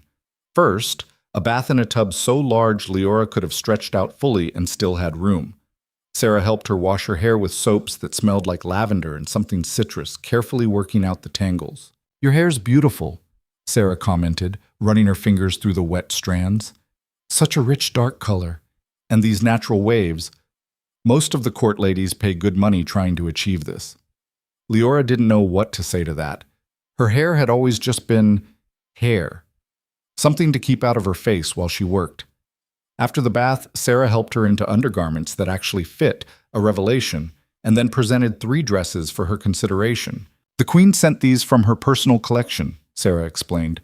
They'll need alterations to fit you properly, but for today, we can make them work. The dresses were beautiful, simple but elegant, the kind of thing that whispered wealth rather than shouting it. Liora chose a deep green one that reminded her of the thornwood, and Sarah helped her into it, pinning and tucking to accommodate Leora's smaller frame. There, Sarah said, stepping back. Much better. Now, let me do something with your hair. She braided it in a style that was both practical and pretty, weaving small silver pins throughout. When she was done, she led Liora to a full-length mirror. The woman staring back was almost unrecognizable, clean, dressed in clothes that fit, her hair arranged instead of just tied back. She looked like someone who might actually belong in a palace. Almost. The hollows in her cheeks were still too pronounced. The shadows under her eyes spoke of years of poor sleep and worse nutrition. And underneath the dress, she knew her body was still marked with fading bruises and 2 visible bones. You look lovely, Sarah said kindly. I look like I'm playing dress-up. Everyone feels that way at first, trust me. I was a farmer's daughter before I came to work here. Took me months to stop feeling like an imposter. She handed Liora the crutch. Ready? No, but Liora nodded anyway. Sarah led her through the palace corridors, pointing out landmarks along the way. That's the library. You're welcome to use it any time. Those stairs lead to the gardens, and through there is the private dining room where the royal family takes their meals. They stopped in front of an ornate door. Sarah knocked twice, then opened it. The dining room beyond was smaller than Liora expected, intimate, with a table that could seat maybe 12 people. Morning sunlight poured through tall windows, and the smell of fresh coffee and warm pastries filled the air. The queen sat at the head of the table, reading what looked like official correspondence. She glanced up as Liora entered, her expression unreadable. Miss Vale, she said. Please, sit. Liora hobbled to the indicated chair, her crutch awkward on the polished floor. She sat carefully, very aware of the queen's scrutiny. How's your ankle? The queen asked. Better, Your Majesty. The healer said it should be fully healed in a few days. Good. We can't have the future queen of the 5 territories hobbling around on a crutch indefinitely. She set down her correspondence. I suppose you're wondering why I asked you here. Yes, Your Majesty. To talk, privately, before the rest of the court gets their claws into you. The queen poured tea from a silver pot, sliding a cup across to Liora. My son has chosen you as his mate. The bond magic has confirmed it, but that doesn't mean the transition will be easy. Liora wrapped her hands around the teacup, grateful for something to hold. I know I'm not what anyone expected. No, you're not. You're a minor noble's daughter from a dead bloodline, raised by an abusive stepfamily, with no training in court politics and no apparent qualifications for the role you're about to assume. The queen said it bluntly, without malice. The court is already speculating that you somehow tricked the magic, that you're a fraud. The words stung, even though Liora had expected them. I didn't trick anything. I know. The bond magic can't be fooled. The queen took a sip of her tea. But knowing something and accepting it are different things. The court will test you. They'll look for weaknesses, for proof that you're unworthy, and they'll find plenty. You're untrained, underfed, and clearly traumatized. Easy target. Then why are you telling me this? Because I want to know if you're going to run again. The queen's gaze was sharp. Last night, you felt the bond and your first instinct was to flee. If that's still your instinct, if you're going to bolt every time things get difficult, tell me now. I'd rather know what we're dealing with. Liora thought about the question, really thought about it. Running had been her instinct, yes, because staying meant accepting something she didn't think she deserved, meant putting herself in a position to be hurt by people with more power than her stepfamily could ever dream of. But running also meant going back to the attic, to being nothing, to watching her life slip by from a window, always on the outside looking in. I won't run, she said quietly. Not again. Why not? Because I'm tired of letting fear make my decisions for me. She met the queen's eyes. I know I'm not qualified. I know I don't belong. But I'm here anyway, and I'm tired of apologizing for taking up space. Something that might have been approval flickered across the queen's face.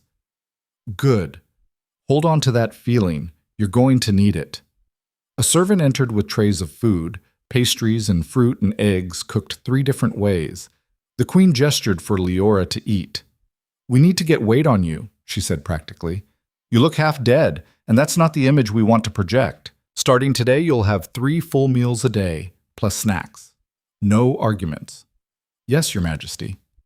"And we need to begin your education immediately. Court politics, pack law, diplomatic protocol, self-defense training. You have years of catching up to do, and we don't have years." The queen buttered a piece of toast with precise movements. "I'm assigning you a tutor. Elena Thorne. She's strict but effective. She'll work with you daily." Leora's head was spinning. "I don't know if I can." "You can. You will." The queen's voice brooked no argument. "My son has chosen you. That makes you family.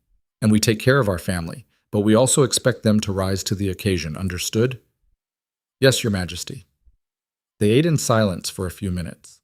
Liora forced herself to eat slowly, even though her stomach wanted to devour everything in sight. The food was incredible. Better than anything she'd tasted, even better than the meal last night. "There's something else," the queen said finally.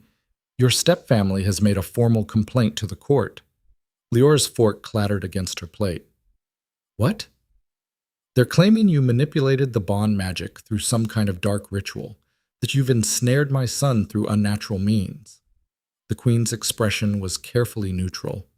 "It's nonsense, of course, but it's gaining traction among certain court factions who don't want to accept a low-born queen." What will happen?" "There will be a formal inquiry, standard procedure when questions arise about a royal bonding. You and Kyle will testify, witnesses will be called, and the court mages will examine the bond to verify its authenticity." She said it like it was routine. "It's scheduled for tomorrow afternoon." Tomorrow. Liora would have to stand in front of the entire court and defend herself, prove that she hadn't somehow tricked her way into a bond with the crown prince. "I don't know what to say to them," she admitted. "How do I prove I didn't do something I didn't do?" "You tell the truth. All of it." The queen's gaze was steady. "What your family did to you. How you came to the ceremony. What you felt when the bond formed. The court mages will verify the bond's legitimacy, and your testimony will establish the context. They'll think I'm weak. They'll think you're a survivor. There's a difference." The queen stood. "Come. There's someone I want you to meet." She led Liora through the palace to a training yard where the sound of clashing steel rang out. In the center of the yard, 2 wolves sparred, 1 male, 1 female. They moved with the kind of fluid grace that came from years of practice. The queen cleared her throat. Both fighters immediately stopped and bowed. "Elena," the queen said, gesturing to the female fighter.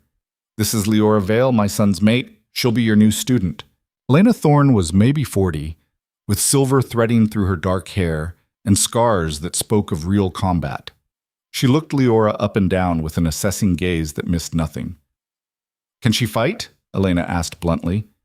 "Barely. Can she shift properly?" "Not yet." "Perfect. I love a challenge." Elena tossed a wooden practice sword to Liora. "Let's see what we're working with." Liora caught the sword awkwardly, her broken ankle throwing off her balance. "I can't. My ankle." "Then you'll learn to fight with a broken ankle, because your enemies won't wait for you to heal before they attack." Elena raised her own practice sword. "Defend yourself."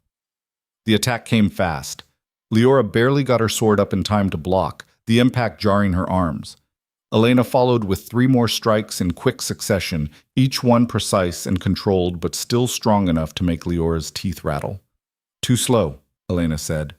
Again. They went through the same sequence 5 more times. Each time, Liora was a half-second too slow, her blocks coming just barely in time. Her arms ached, her ankle throbbed, and sweat ran down her back despite the cool morning air. "Enough," the queen said finally. Elena lowered her sword immediately. Liora stood gasping, her muscles trembling with exhaustion. She'd barely lasted 10 minutes. "Assessment?"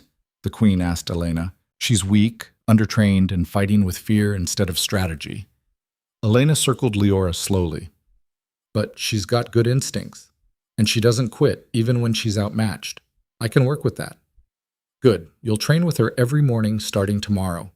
Focus on building strength and basic combat skills first. We'll worry about advanced techniques later. Yes, Your Majesty. Elena turned to Liora. Be here tomorrow at dawn. Wear something you can move in and eat a real breakfast first. I don't accept excuses and I don't coddle students. Clear? Clear? Liora managed. The queen led her back to the palace proper. By the time they reached the royal wing, Liora was exhausted, her ankles screaming and her arms like jelly. Rest, the queen ordered.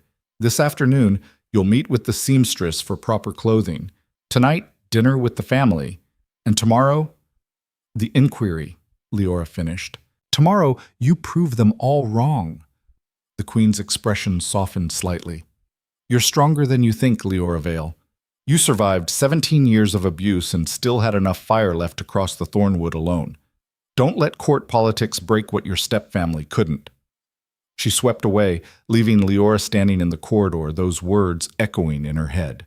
The rest of the day passed in a blur. The seamstress arrived with an army of assistants, measuring Liora from every conceivable angle and making disapproving noises about her weight. She ordered a dozen new dresses, all to be completed within the week. Then came the afternoon lessons. A scholar named Master Oren appeared with stacks of books and began a rapid-fire lecture on pack law and territorial politics. Liora's head spun trying to keep up. By the time evening rolled around, she was ready to collapse. But Sarah appeared to help her dress for dinner, this time in a deep blue gown that was slightly too big but would do until the new clothes were ready. You'll do fine, Sarah said, pinning Liora's hair up. Just remember, the royal family isn't as scary as they seem. Well, the queen is, but His Majesty is actually quite kind. And Prince Kael... She paused, smiling. He won't let anything happen to you. Dinner was in a formal dining room with a table long enough to seat 30. But tonight, only 4 places were set, 1 at each end and 2 in the middle. The king sat at the head of the table, the queen at the foot. Kael was already seated in one of the middle chairs, and he stood when Liora entered. You look better, he said, pulling out the chair next to his. How was your day? Overwhelming. That's putting it mildly, the queen said, taking her seat. She met Elena this morning. Poor girl nearly collapsed after 10 minutes. Elena's brutal, Kael agreed, but effective. If anyone can get you fighting fit, it's her.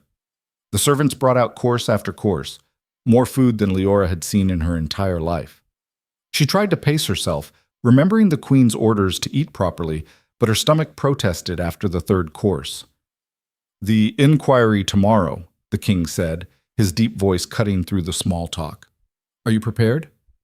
I don't know how to prepare, Liora admitted. I don't know what they'll ask. They'll ask everything, the king said bluntly. About your family, your history, how you came to the ceremony. They'll try to find inconsistencies, proof that you're lying. The court mages will examine the bond itself to verify it wasn't created through manipulation. Can bonds be manipulated? Theoretically, yes, through very dark magic that leaves specific signatures.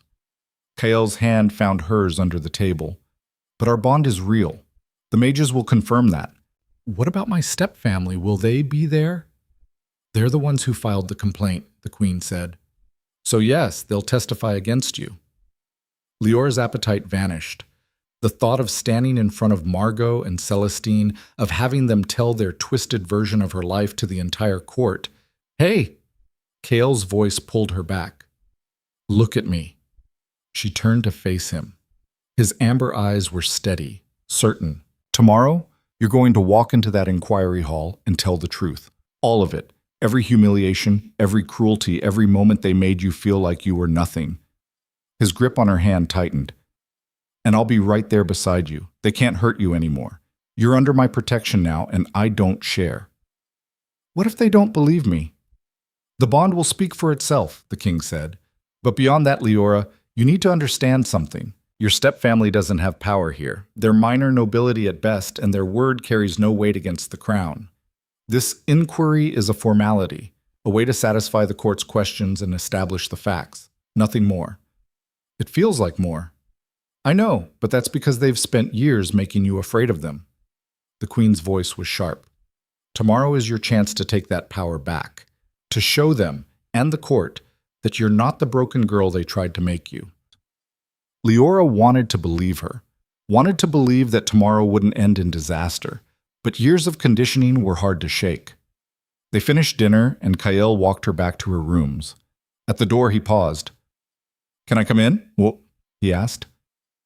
"Just for a minute. There's something I want to give you." She nodded, opening the door. He followed her inside, pulling a small velvet box from his pocket.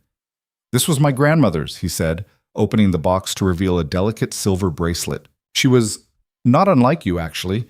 Came from a minor pack, married my grandfather when everyone said she wasn't suitable. But she proved them all wrong. Became one of the strongest queens we've ever had." He fastened the bracelet around Leora's wrist. It fit perfectly, the silver warm against her skin. "For luck tomorrow," he said. "Not that you'll need it. You're going to do great." "You don't know that." "I do. Because you're my mate, and my mate doesn't give up." He touched her face gently. "Get some rest. Tomorrow, we show them who you really are." After he left, Liora sat in the window seat looking out over the palace grounds. The moon was waning now, no longer full, but still bright enough to paint everything in silver. She thought about tomorrow, about standing in front of the court and defending herself against people who'd spent years convincing her she had nothing to defend. But the queen was right. Margot and Celestine had no power here. And Liora, against all odds, against every instinct that told her to hide, Liora had the crown prince bonded to her, had the queen training her, had resources and protection she'd never dreamed of. She touched the bracelet on her wrist, felt the bond humming steadily in her chest.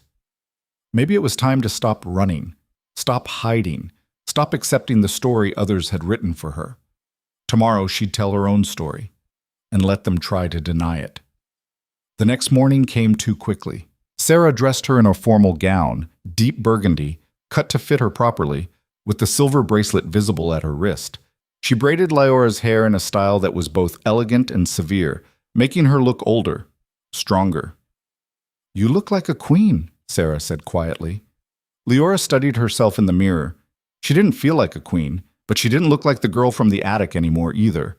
Maybe that was enough for now. Kael met her outside her rooms, dressed in formal black with the royal crest on his chest. He offered his arm. "Ready?" he asked. "No, but I'm doing it anyway."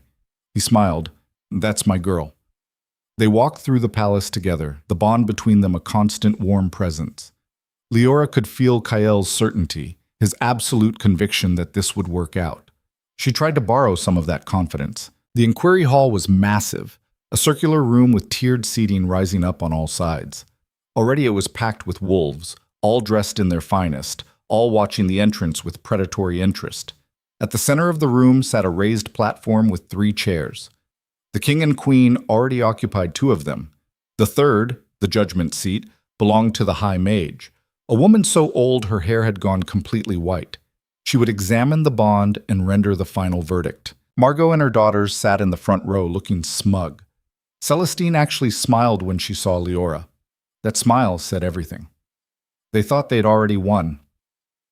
"The inquiry into the bonding of Crown Prince Kael Draven and Liora Vale will now commence," a herald announced. "All rise for the High Mage's judgment." The room stood as one. The High Mage raised her hand. "Let us begin with the complainant," she said, her voice cracking with age but still strong. "Margot Vale, step forward and state your grievance." Margot stood, arranging her features into an expression of concern. "Your Honors, I come before you with a heavy heart. The girl you see before you, my stepdaughter, has long shown signs of instability and desperation. When she learned of the mating ceremony, she became obsessed with attending, despite having no real prospects. We destroyed her invitation for her own protection, to spare her the humiliation of rejection." Murmurs rippled through the crowd. Liora's hands clenched into fists. "And yet she appeared anyway," Margot continued, wearing a tattered dress, injured and clearly unwell. Then, impossibly, the Crown Prince's bond magic connected to her. I can only conclude that she found some way to manipulate the ceremony, perhaps through dark magic purchased in her desperation." "Liar," Liora said. The word came out before she could stop it. The room went silent. All eyes turned to her. The High Mage's ancient eyes fixed on Liora. "You wish to speak, child?" "Yes." Liora stepped forward, shaking off Kael's restraining hand. "She's lying," All of it. She didn't destroy my invitation to protect me. She destroyed it to punish me for daring to want something for myself. That's absurd, Margot started. Is it? Leora's voice grew stronger. Tell them why I was living in the attic. Tell them about the meals I missed, the bruises I hid, the years I spent being told I was nothing. Tell them the truth, Margot. For once in your life, tell the truth. Margot's face went purple. How dare you? Silence. The High Mage's command cut through the chaos. The girl will have her say. Continue, child. And Liora did. She told them everything. Every cruelty, every humiliation, every moment of abuse.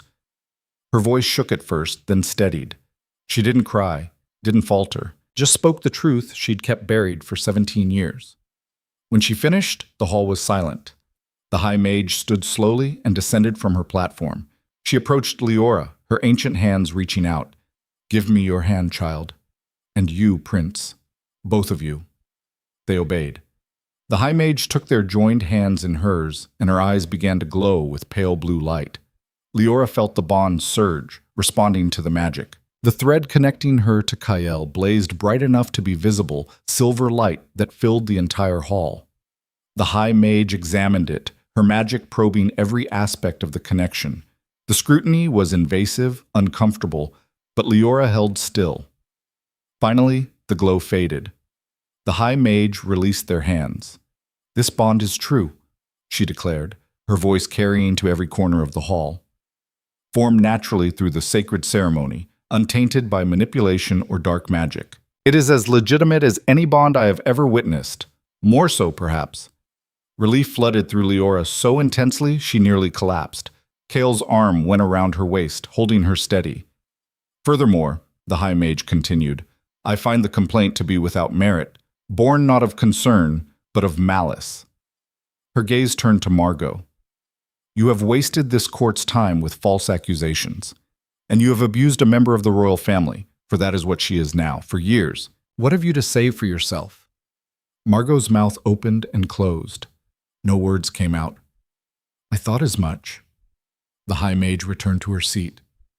This inquiry is concluded. The bond between Crown Prince Kael and Liora Vale is legitimate and recognized. As for Margot Vale and her daughters, your titles are stripped, effective immediately. You are banned from court and all royal holdings. Guards, remove them. The hall erupted in chaos. Margot shrieked protests as guards took her arms. Celestine fought, screaming obscenities. Rowena went pale and quiet. Only Isabeau looked at Liora as they were led away. Their eyes met, and Liora saw something that might have been relief in the younger girl's face. Then they were gone. The king stood. The inquiry is concluded. Liora Vale is recognized as the legitimate mate of Crown Prince Kael and shall be afforded all rights and protections of her position. Anyone who questions this will answer to the crown. It was over. Liora sagged against Kael, her legs suddenly weak. He swept her up in his arms, careful of her healing ankle, and carried her from the hall. Behind them, she heard the whispers start. But they were different now.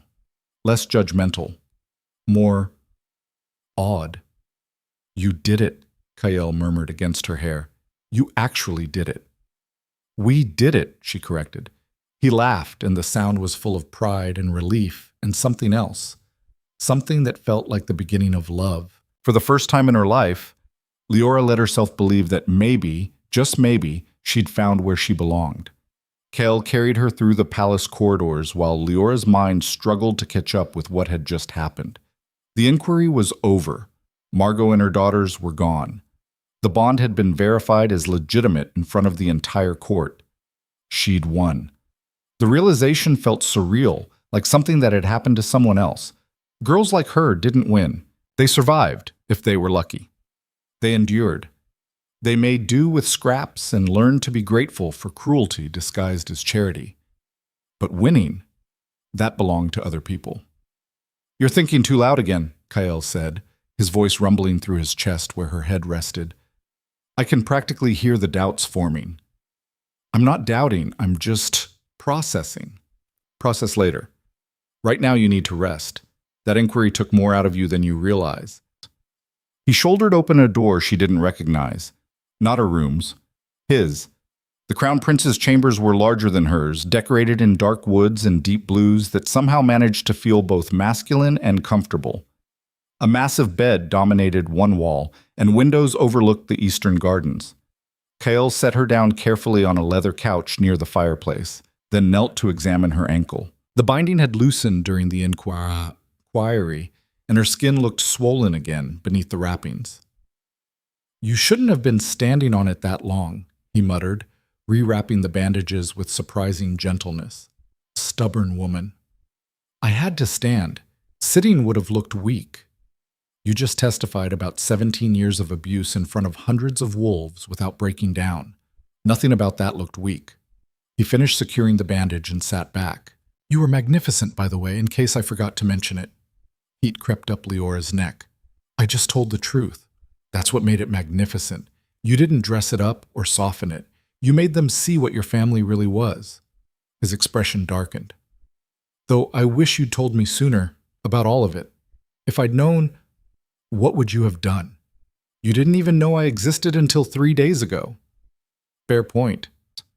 Kael stood and poured 2 glasses of something amber from a crystal decanter. He handed one to Liora.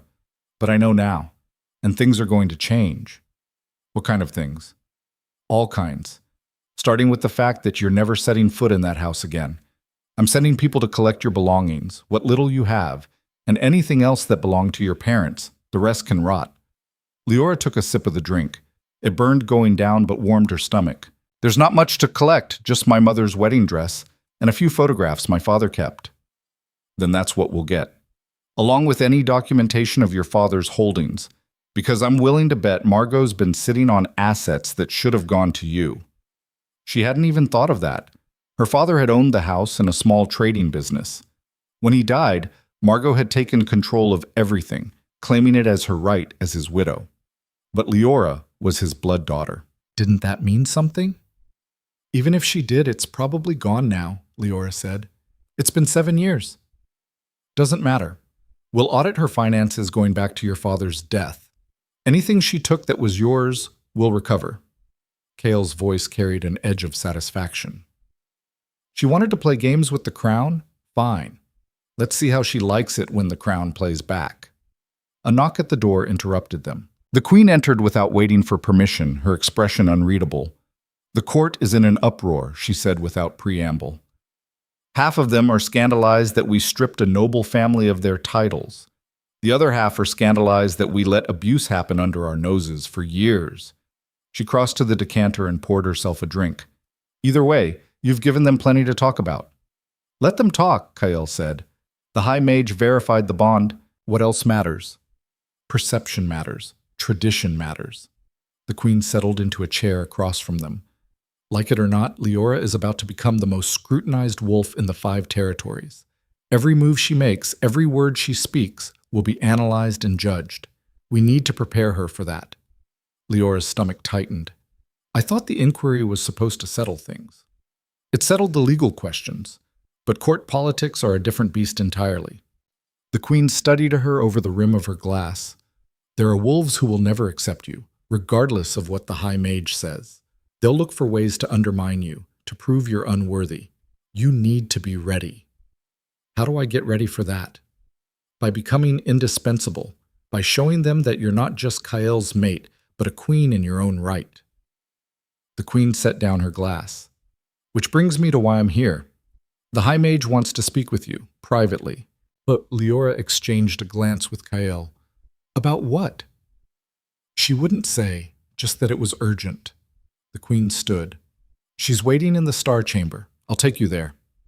The Star Chamber turned out to be a small, circular room at the top of one of the palace's tallest towers.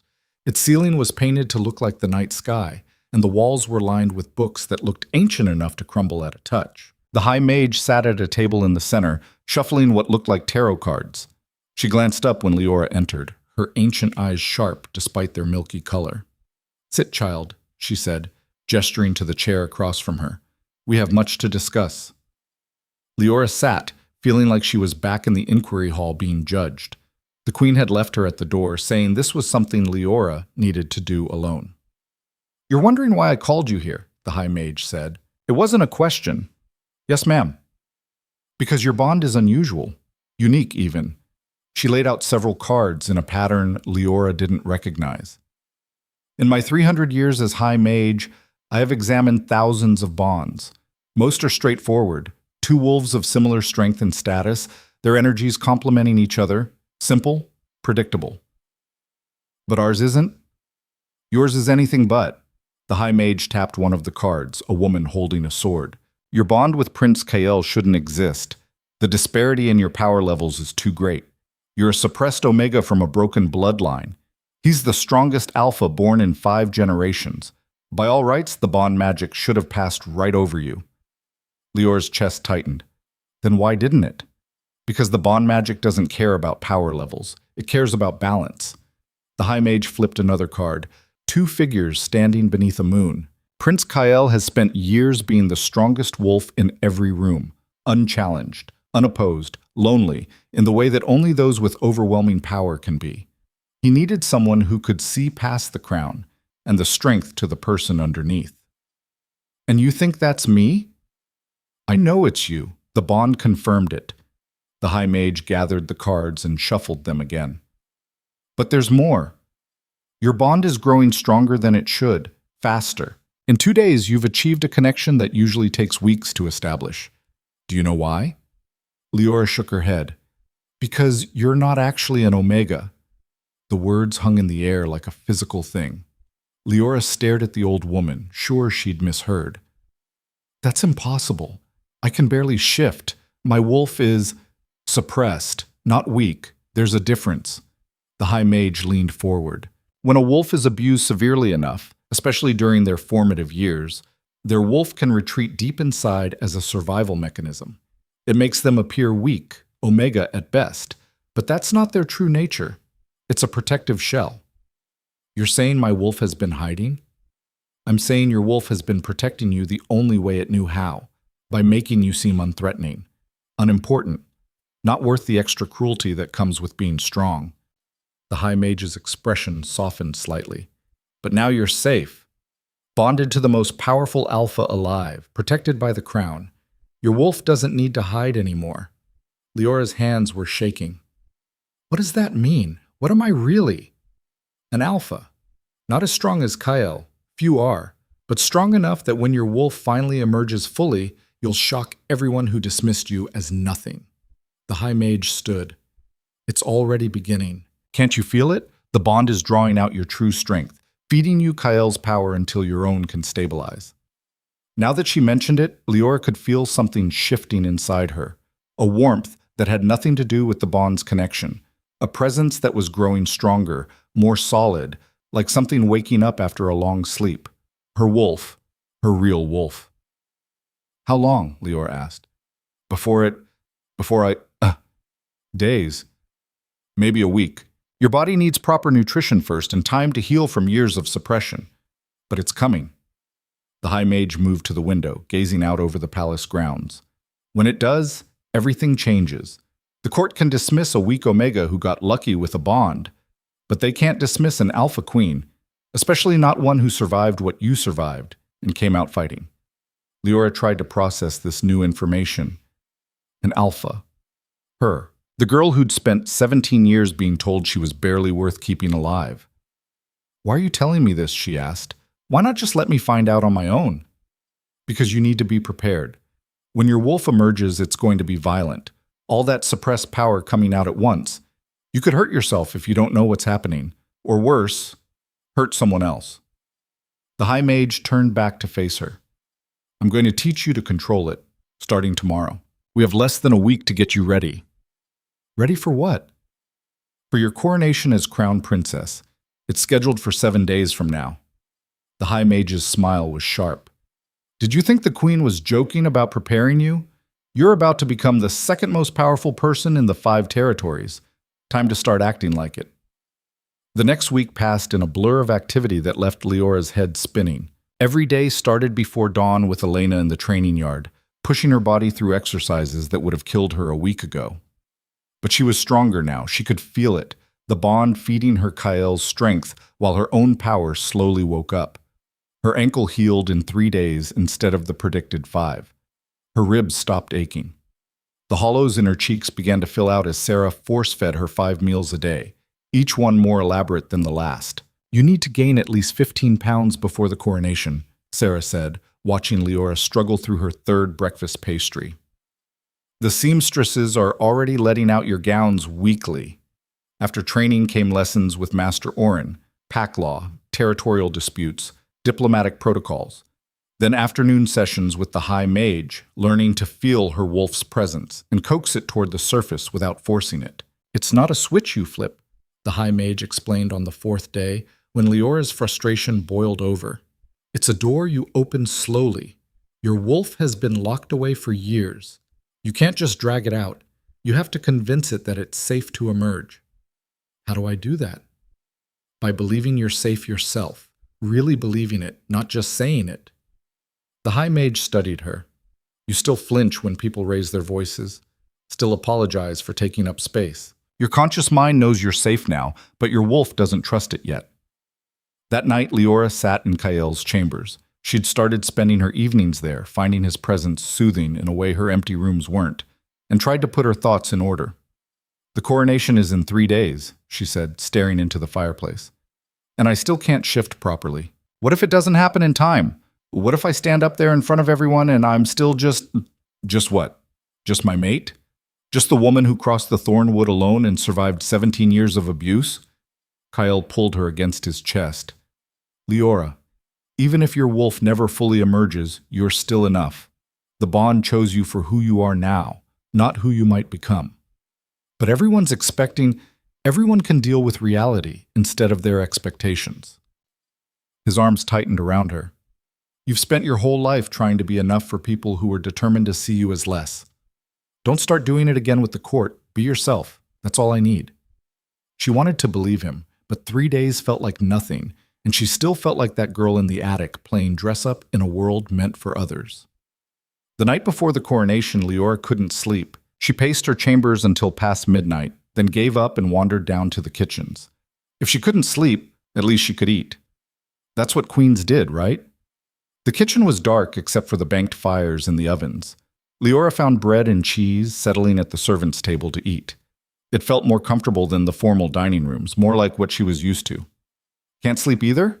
She jumped, nearly dropping her bread.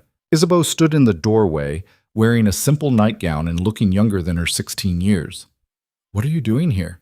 Liora asked. "I thought you were banished with the rest of—" "Mother and my sisters were banished, not me." Isabeau moved into the kitchen slowly, like she was approaching a wild animal. "The queen said I could stay if I wanted, that what happened wasn't my fault." "Was it? Your fault?" "I don't know. I never stopped them. Never spoke up when they hurt you. Does that make me guilty?" Isabeau's voice cracked slightly. "I was scared. Of Celestine, of Mother, of what they'd do if I didn't go along with their games. But that's not an excuse, is it?" Liora studied her former stepsister. Isabeau had always been the quietest of the three, the one who sometimes looked uncomfortable when Celestine got particularly cruel, but she'd never intervened, never helped. "No," Liora said finally. "It's not an excuse, but it's an explanation, and maybe that's enough for a start." "I'm sorry." Isabeau's eyes filled with tears. "For everything. For not stopping them. For not being braver. I'm sorry you had to grow up watching that. No one should have to learn that cruelty is normal." They sat in silence for a while, 2 girls who'd shared a house but never really known each other. Finally, Isabeau spoke again. "You're going to be amazing tomorrow. At the coronation. I know you're scared, but you shouldn't be. You're already braver than anyone I've ever met." "I don't feel brave." "Brave people never do. That's what makes them brave."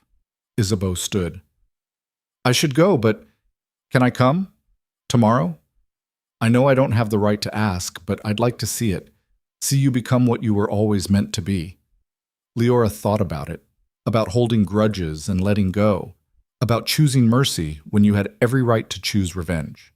"You can come," she said, "but not as my stepsister. As someone learning to be better, can you do that?"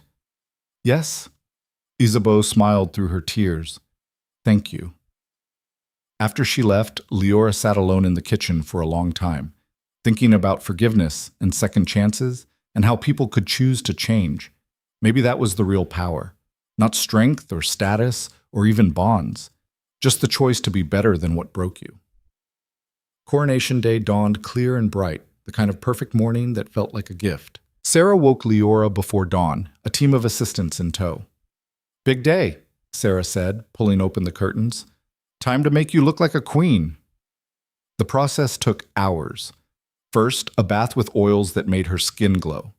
Then Sarah worked on her hair, pinning and arranging it in an elaborate style that incorporated the silver bracelet Kael had given her. Makeup came next, subtle but effective, highlighting her features without overwhelming them. Finally, the dress. The seamstress had outdone herself, creating something that was both elegant and powerful. Deep midnight blue with silver embroidery that caught the light with every movement. It fit Liora perfectly now, showing off the weight she'd gained and the muscle Elena's training had built. When Sarah finally stepped back, Liora barely recognized herself in the mirror. This woman looked strong, capable, like someone who could actually lead. "Perfect," Sarah breathed. "You look perfect." "I look terrified." "That too, but mostly perfect." Sarah handed her a pair of delicate silver shoes. "The queen is waiting. It's time." The coronation ceremony was held in the Grand Hall, which made the inquiry hall look intimate by comparison. Thousands of wolves filled the space, not just court members, but representatives from all 5 territories. Every pack, every family of note, every person who mattered had come to witness the crowning of the new crown princess. Liora stood in an antechamber with the queen, listening to the crowd murmur beyond the doors. "Nervous?" the queen asked. "Terrified." "Good. That means you understand the weight of what you're taking on." The queen adjusted a fold in Liora's dress. "Some advice from one queen to another. They're going to watch you walk that aisle looking for any sign of weakness. Don't give them one. Head high, shoulders back, and remember, you earned this, not through manipulation or luck. Through surviving what would have broken most wolves. What if my wolf doesn't come? What if I'm still... Then you're still my son's mate and still going to be crowned. Your wolf's timing is its own business." The queen moved to the door. "Ready?" "No." But Liora nodded anyway. The doors opened and music swelled, the traditional coronation march, played by an orchestra Liora couldn't see. The crowd fell silent as she stepped through the doorway. The aisle stretched forever, lined on both sides by wolves in their finest. Every eye turned to her, assessing, judging. Liora felt their stares like weight on her shoulders. Head high, shoulders back. She walked forward, forcing her steps to remain steady despite her racing heart. The bond pulsed in her chest. Kael was at the end of the aisle, standing beside his parents on the dais. She focused on him, let that connection ground her. Halfway down the aisle, she saw Isabeau in the crowd, smiling encouragement. Saw Marin, the tracker who'd helped her through the thornwood. Saw faces that had gone from hostile to curious to, was that respect? She kept walking. At the dais, she stopped. The king stepped forward, holding a silver circlet. Not quite a crown, but a symbol of authority nonetheless. "Liora Vale," he said, his voice carrying through the hall. "You stand before the assembled packs of the 5 territories to be recognized as crown princess and mate to Prince Kael Draven. Do you accept the responsibilities this title carries?" This was it. The moment she could still back out, still run. Instead, she thought about the attic, about Celestine's laugh, about 17 years of being told she was nothing. "I do," she said clearly. "Do you swear to serve the 5 territories with wisdom and compassion, to protect the weak and uphold our laws? To be a beacon of strength for all wolves who look to the crown for guidance?" Every word was a promise, a commitment to be more than she'd ever imagined. "I swear it." The king placed the circlet on her head.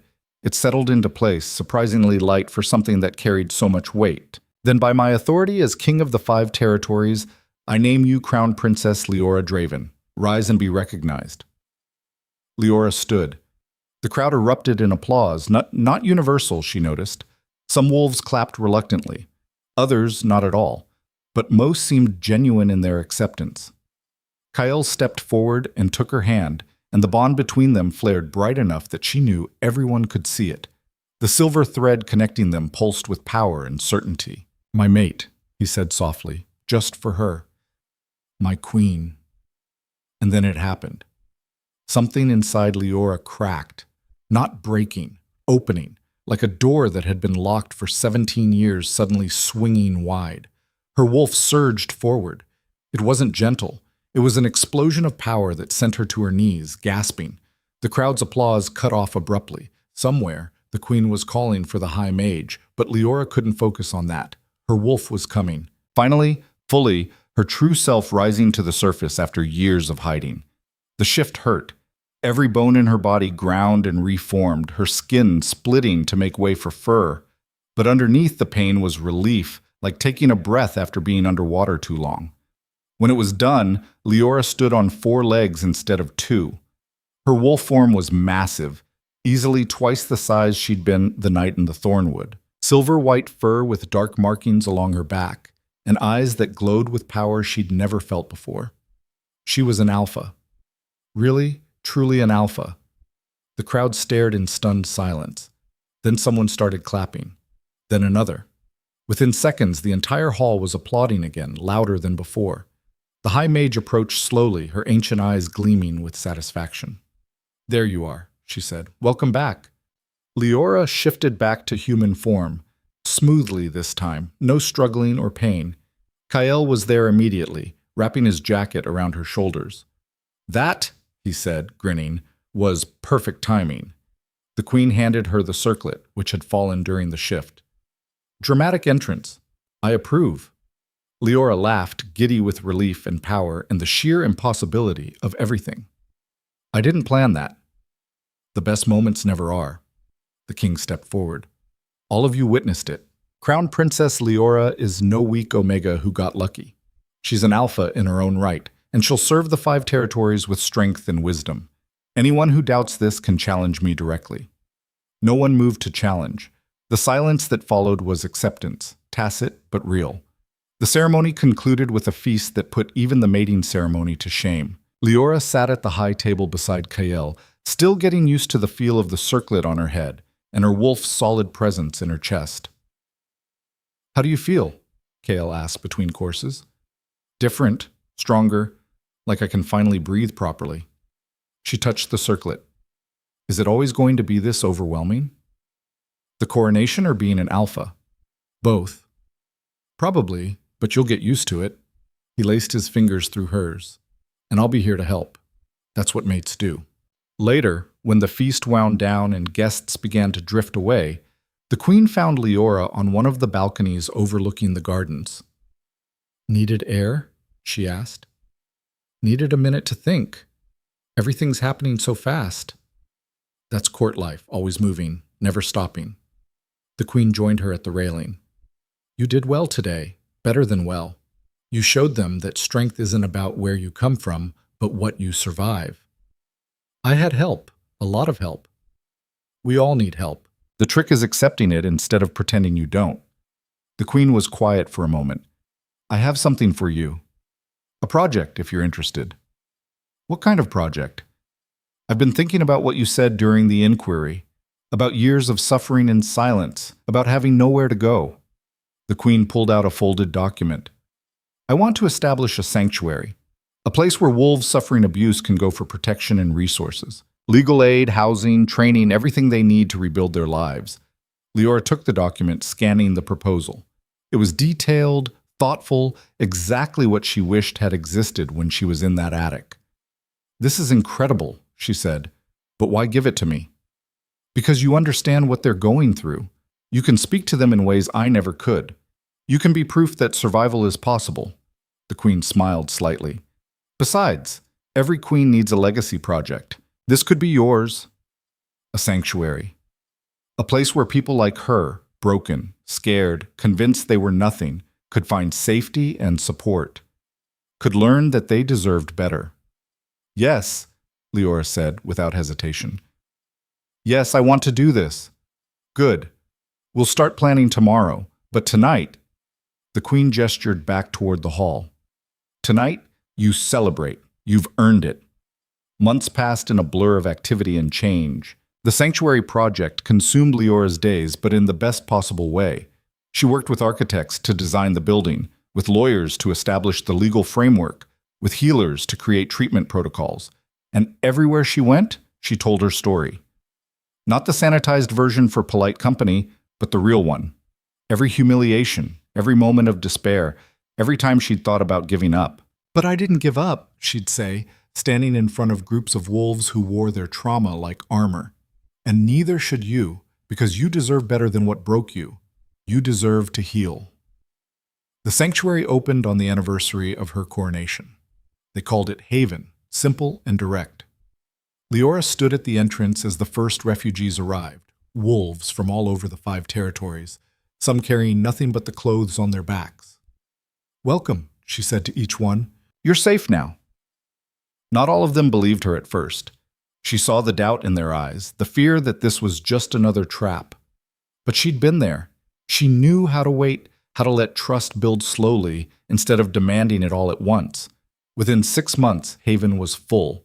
They had to expand, building additional wings to accommodate everyone who needed help. "You've started something," Kael said one evening, reviewing the latest reports. "Other territories are asking how to replicate this. They want to build their own sanctuaries." "Good. They should." Liora leaned against him, tired but satisfied. No one should suffer alone, not when there's another way. The court had changed too, slowly, grudgingly, but definitely. The wolves who'd dismissed her as a weak Omega now sought her counsel on everything from territorial disputes to family matters. Her reputation had shifted from the girl who got lucky to the queen who survived. Not everyone liked her. Some nobles still resented her low birth, her unconventional rise to power. But they respected her, which was more important. Elena stopped by her chambers one morning with a rare smile on her face. "I have news. You're ready." "Ready for what?" "To spar with me at full strength. No more holding back, no more treating you like you'll break." Elena's grin widened. "Tomorrow morning, let's see what you're really made of." The next day, Liora faced Elena in the training yard with a crowd gathered to watch. Word had spread that the crown princess was finally strong enough to fight the weapons master at full power. They circled each other, both in wolf form. Elena was battle-scarred and experienced, fast and brutal. But Liora was younger, fueled by years of suppressed rage finally given an outlet. The fight lasted 20 minutes. Neither of them held back. When it ended, both were bleeding and exhausted, circling each other with respect instead of aggression. "Draw!" Elena panted, shifting back to human form. "I'm calling it a draw." The watching crowd erupted in cheers. Liora shifted back, accepting the towel someone tossed her way. "You've come a long way," Elena said quietly. "From that terrified girl who could barely stand on a broken ankle. I'm proud of you." Coming from Elena, that meant everything. That evening, Kael found her in the library, poring over proposals for expanding Haven to the Western Territories. "Come with me," he said. "There's something I want to show you." He led her through the palace and out into the gardens, past the manicured lawns and formal flower beds, to a wilder section she'd never explored. Here the plants grew more freely, and a small clearing opened up beneath ancient oak trees. "This was my grandmother's garden," Kael explained. "The queen I told you about, the one who wasn't supposed to be suitable. She built this space as her own retreat, somewhere she could go when court politics got too heavy." In the center of the clearing stood a bench carved from white stone. Kael led Liora to it. "I've been thinking," he said, taking both her hands, "about the future, about what we want to build together." "Kael, let me finish. You've changed everything, Liora. This court, this kingdom, me. You walked in here with nothing but courage and a broken ankle, and somehow you transformed into the strongest person I know. Not physically, though you're getting there, but in every way that matters." He pulled out a small box. Inside was a ring, simple silver band with a single moonstone that caught the light. "We're already mated," he said. "The bond is forever. But I want to give you this anyway, as a symbol of choice, because the bond chose us. But every day since then, we've chosen each other." He slipped the ring onto her finger. "I choose you, Liora, every day, every moment, for the rest of our lives." Tears spilled down Liora's cheeks. "I choose you too, even when it terrifies me, even when I don't think I deserve it. You deserve everything." He pulled her close. "And I'm going to spend the rest of my life proving it to you." They sat in the clearing as the sun set, two wolves who'd found each other against impossible odds and decided to build something beautiful from the wreckage of the past. Years later, when people asked Crown Princess Liora about her journey from attic prisoner to queen, she never sugarcoated it. It was hard, she'd say. The hardest thing I've ever done. There were days I wanted to give up, to run back to what was familiar even though it was killing me. But I didn't. And that choice, to keep going even when everything screamed at me to stop, that's what saved me. Haven had expanded to all 5 territories, helping hundreds of wolves escape abuse and rebuild their lives. The sanctuary law Liora championed had passed unanimously, making it illegal to prevent registered wolves from attending ceremonies or accessing pack resources. She'd written it herself, every clause informed by personal experience. No wolf will suffer in silence again, she'd told the assembled court when presenting the law. Not while I have the power to stop it. The law passed, and slowly the 5 territories changed. On the 5th anniversary of her coronation, Liora stood on the balcony overlooking the palace grounds. A celebration was happening below, music and dancing and laughter that drifted up through the open windows. Kael joined her, slipping an arm around her waist. "Any regrets?" he asked. She thought about it, about the girl she'd been, terrified, starving, convinced she was nothing, about the woman she'd become, strong, powerful, using her pain to help others heal. "No," she said finally. "Not one.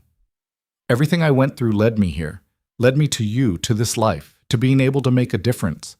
I wouldn't change any of it." "Not even the broken ankle?" She laughed. "Okay, maybe that part could have gone differently."